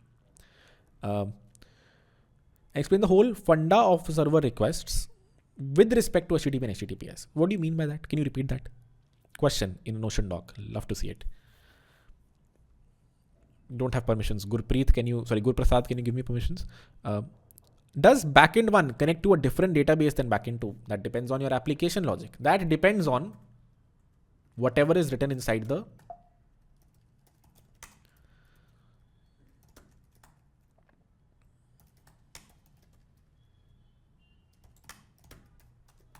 logic here.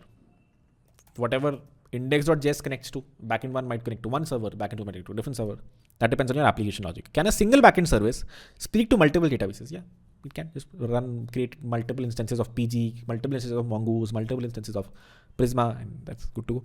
How does Nginx work with Docker? I mean, it would work the same if you are using it as a reverse proxy. You don't need to use it as a reverse proxy if you are using Docker, though. You can, directly run Docker on port 80 and route requests from port 80 there. So you don't need Nginx if you're using Docker. But if you are using Docker and you still want to use Nginx, it'll remain the same. Rather than running a raw Node.js process on 8080 and 8081, you will run Docker container here, and then this will take a request and take it to a Docker container. What people do a lot is the single Docker container contains your process as well as Nginx inside. Happy to discuss that later, but yeah, that's high level. If the app was Dockerized, would we forward the 80 port from Docker container into EC2 instance for Nginx server to be compatible?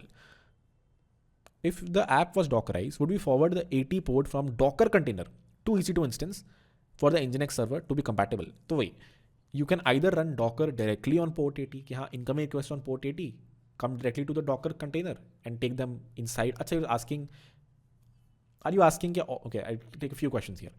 Question number 1.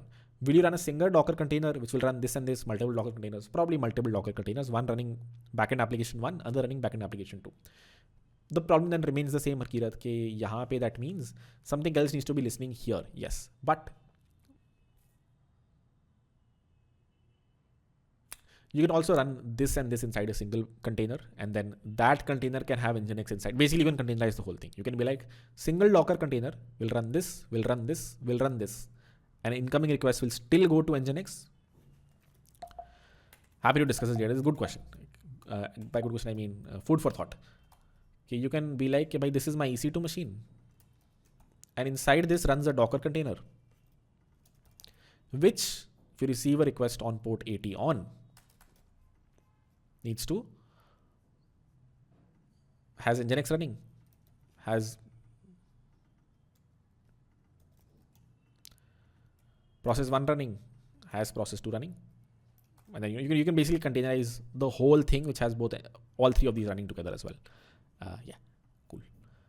Happy to dive deeper later. Ask if you want. If there is some specific question I missed here, feel free to ask. How many projects would we have after the end of the cohort? If you do 0 to 100, at least 3, I think. I'm using git bash after chmod command. I am not able to SSH into my instance. Can you put the error that you've seen in Notion doc? How do I keep running after I close my PC? Oh, great question. Sorry about that. Totally forgot. If you want to keep it running after you close your machine, npm install -g pm2. pm2 is a process manager. What is a process manager? Ki haan bhai, something that will keep running index.js even if you close the terminal. So npm install -g, which means globally pm2, and then pm2 start index.js should start it forever. I repeat, pm2 start index.js, and now the application is running forever. As you can see, pm2 logs 0 to actually see the logs of that specific process. And now even if I exit out of this machine, it is still running on whatever it was back in 100xdev.com. There you go. It's still running even though I've exited from the terminal. All right. What does Google Domains do? Does it let you buy domains? And if not, how does domains bought from GoDaddy on Google Domains? Okay. Google Domains used to let you buy domains. Now they've sort of given it up to Squarespace. So as you can see, Squarespace is the registrar for the record on domain. Basically, this project is dead now, and all their entries have moved to Squarespace. So in Squarespace, inside GoDaddy also, you will find this section to manage DNS. A lot of times it's hidden because they want you to not host on your own server. They want you to use GoDaddy. So they make it very hard for you to reach the section, but you can reach it. Once you do, you just have to add these entries. You can do it for GoDaddy also. You can do it on Squarespace also. In the end, you have to change the DNS entry. All right. Does backend, okay, answer that. Can you tell real world use case in production of Nginx? Oh, Nginx lets you do 10 different things. Can it be used as a load balancer? Maybe not. Nginx load balancer. Yeah, it can be used as a load balancer. In fact, a lot of famous cloud providers, from what I know, like AWS, I heard uses either Nginx or something else. I'm forgetting the name. HA proxy, I think. But either way, load balancer, it is also used very heavily in video streaming. Video streaming, yes. Nginx has a very famous RTMP module. What is Nginx in the end? It is something that can listen to, it is a process that is listening on a port. You can use it to listen for incoming video. You can use it to listen for incoming web request. You can start it to listen on incoming requests that you need to forward to something else, either as a reverse proxy or as a load balancer. So Nginx has 10 different use cases. A lot of times you don't worry about them. You delegate this to a cloud provider, or you run a load balancer which under the hood is using Nginx. Those are the high level use cases of Nginx. And this is just one of them we've covered. What if you want to deploy, let's say, Vercel clone you created? What is the best way to deploy both front end, back end, and get to a different URL every project? So I would follow the same architecture as Vercel does, which is they have at least the requests. So there are a few things. You can look at the Vercel architecture behind the scenes of Vercel. If you look at this blog post, they have all the services they sort of use for this. So for deploying their deployment service, they use this stack, which is EC2 instances, which are auto-scaled with using Fargate. Or if you want to, or their request service, they use EKS, which means they deploy it on a Kubernetes cluster.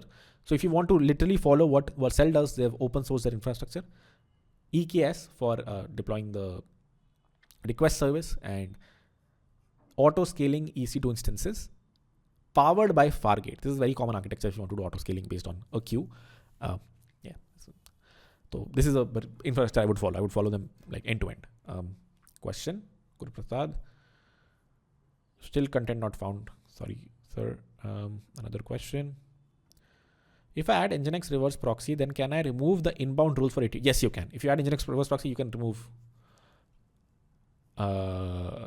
this thing. How does port 80 know which port to hit? How does port 80 know which port to hit? What does that mean? Please elaborate. This you could have posted directly in chat, by the way. Question 1. Okay, answered that. Are there any UI for virtual machines, or can only reachable at? You can do it via UIs. If you go here in the AWS console, if you click on the specific the connect, where is it? I've seen it. There you go. There's a connect button right here. Click on connect, and here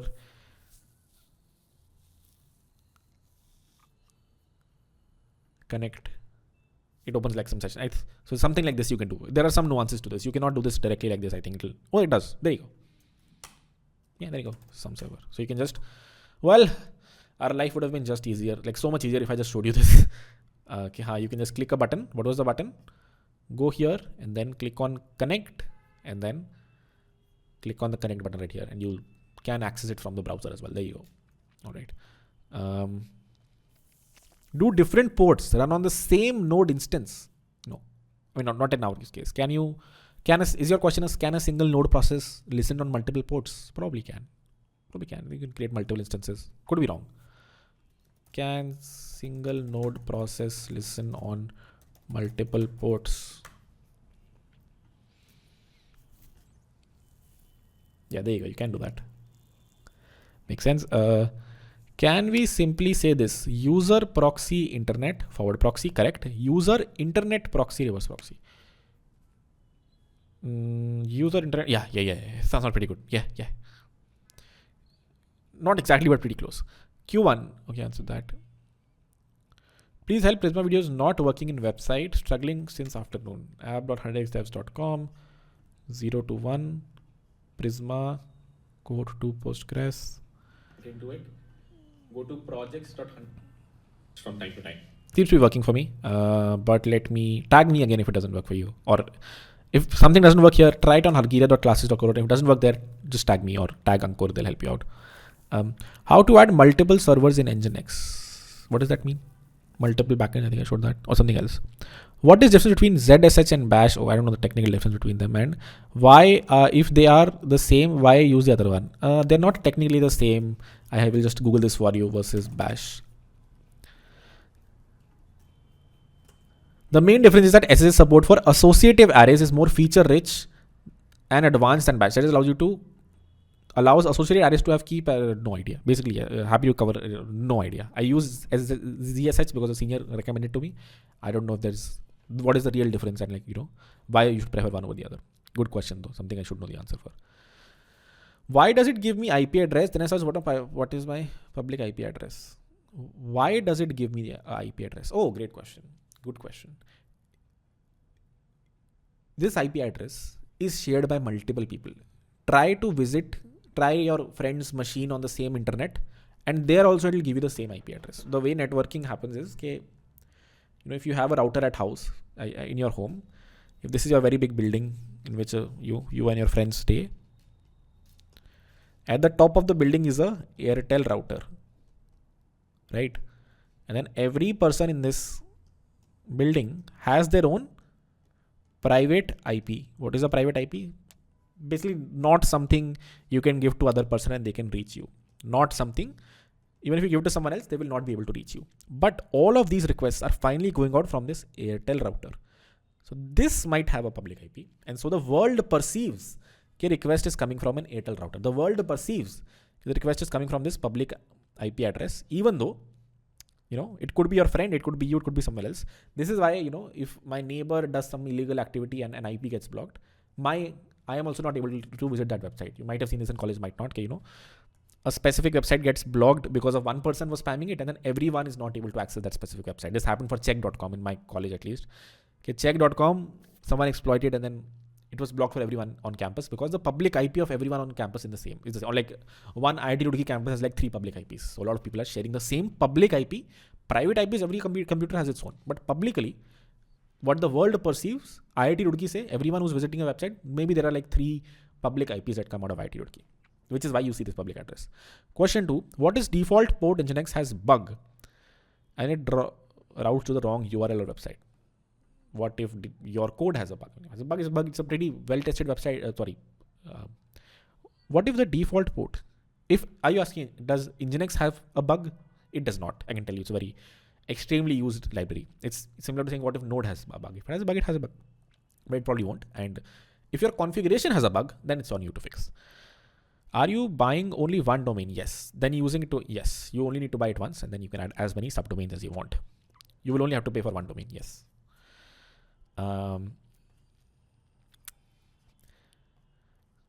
Routing to Nginx won't slow us down. No, Nginx is extremely fast reverse. Of course it does. Technically it does, right? Rather than going directly to the process, going through a proxy, very minuscule. Nginx is really fast. Okay, answer that. Having SSL error on port 8. Yes, I am having the same. So I go here. It says not secure. That is something that's left to cover. I will cover in an offline video. How do you add certificates to your backend application? If add Nginx and reverse proxies, then remove inbound rules for 8080 port 3. If I add Nginx and reverse proxies, can I remove the inbound rules for 80? You can. Yeah, you can. But eventually you want to deploy it on 443. You want to keep 443 open. 8080 you can get rid of. Can you please explain again offline video on reverse proxy? Sure. There is a cohort 1 video which has both reverse proxies and deploying. Post that. Still need it? I'll post the other thing. One more Notion question. OAD balances versus reverse proxy. OAD balances versus, what is OAD balance? Load balancers. Load balancers versus reverse proxy. Great question. Reverse proxy is usually running on the same machine. Load balancers balance across multiple machines. That's the big difference. If I host my frontend only on Netlify and tie it to my backend running on localhost, will it work? It will work for you, won't work for a friend. Will other people access it? Other people will be able to access the front end. The request will try to go to localhost, which will try to hit their own server, like their own machine, which does not have the backend running, which is why they won't see anything. The backend request will fail. Is both of your website deployed on S3? If yes, do you use CloudFront? No, all the websites are deployed on Vercel. Maybe Halkira.classics is not, but app.netextdev is. So we don't use CloudFront. Out of context question, what is the eligibility for TA in a cohort? Does 6-month internship at Amazon where we build up? Yeah, that's enough, more than enough. It's more about the intent to help, less about, I think also I'm making something very soon that will make it easy for anyone to become, or like help out and then get incentivized. We'll see if that gets built today or tomorrow. Let me ask this question now that I have a smaller crew here. So you basically have to do a few, out of context for 2 minutes. We have a few things to build. For example, I'll give a few examples.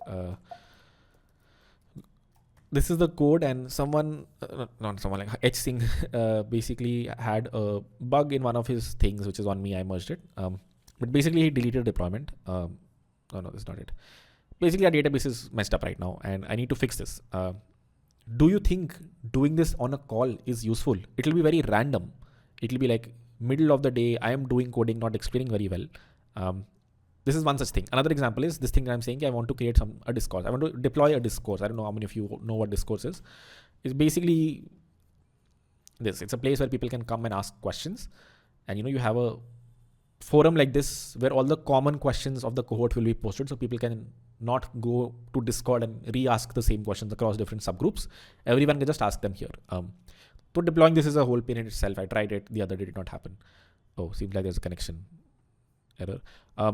Do you think doing these ad hoc sessions randomly in the middle of the day is useful at all? And the answer, so of course you'll select yes. So is this useful, or a more structured offline video on something is useful? What, if given a choice, would we, if I don't give a choice, you will of course say yes, do it. But what would you prefer? Structured extra videos, ad hoc real world problem solving for cohort?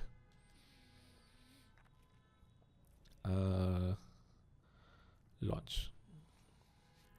You also look at more questions. Load. Okay, answer that. Oh, wow, 50-50.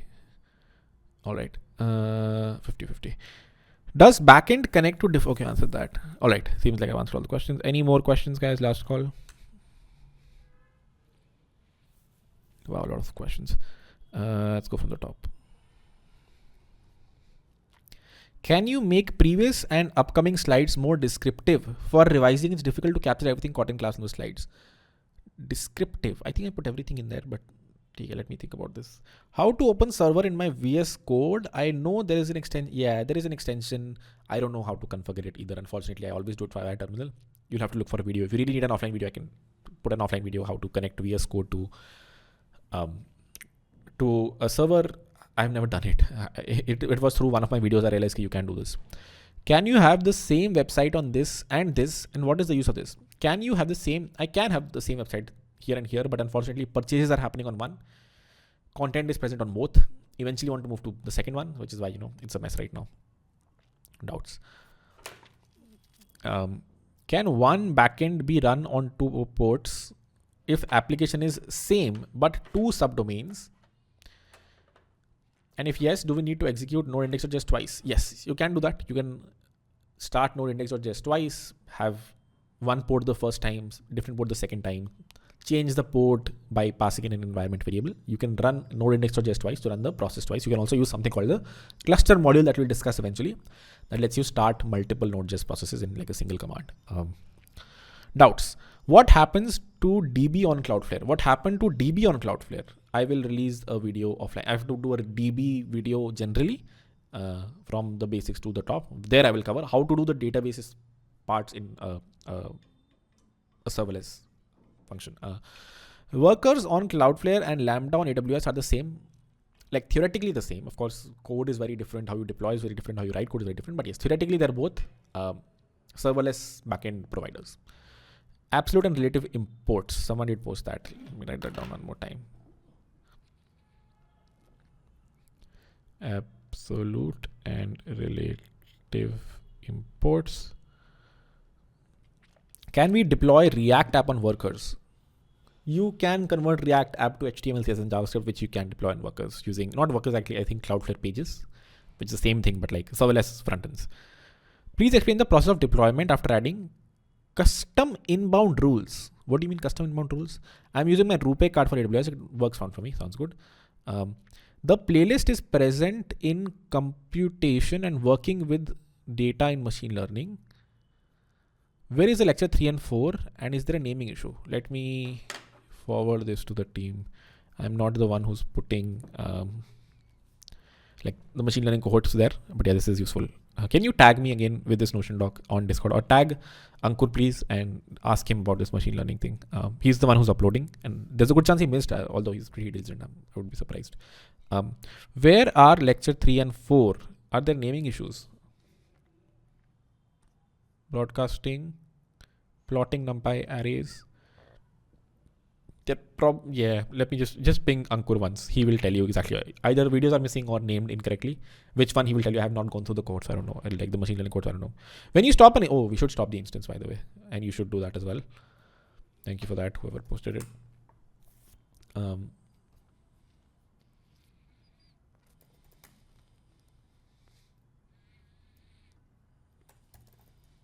Sorry, 1 second. Let me just stop the. Never mind. I'll do later. The instance is kept and shut down state in storage. When you stop the instance and you still pay for EBS storage, a stopped instance can be resumed. A terminated instance is lost. So instead of stopping instance, terminate them. Yeah, good idea. Good point. If you stop an instance, you still pay for storage because some copy image of that server is present somewhere. So you don't want to stop it. You want to terminate it. Okay, a lot of questions. Let me go from the bottom. Is there something like router? What does that mean? Doubts.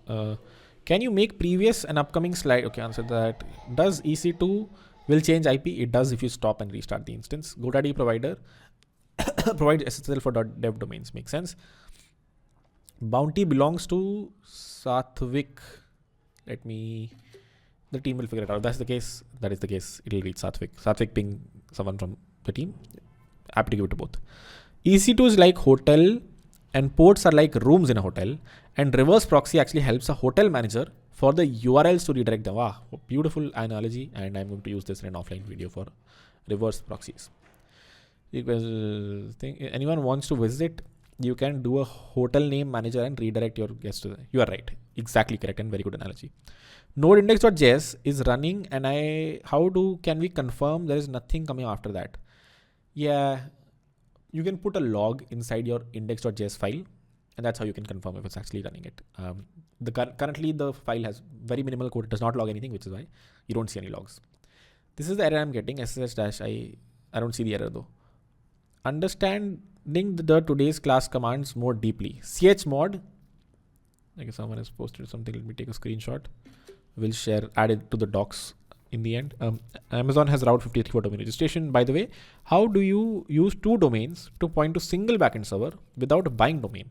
Oh, I did not use 2 different domains. I use a subdomain, right? You can buy a single domain and point thousands of subdomains to different IPs, which is like what is subdomain app.100xfs.com, app1.100xfs.com, so on and so forth. How to delete instance? You need to terminate instance. Don't delete it. Let me share my screen here. Let me do it myself as well. So share screen. Kirat test. How do I reach the server?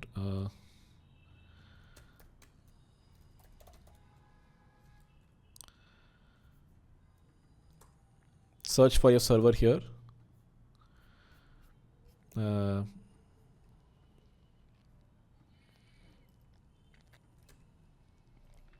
then select it and then click on terminate. Instance state, terminate instance. And that should do it. All right. See if there's more in chat.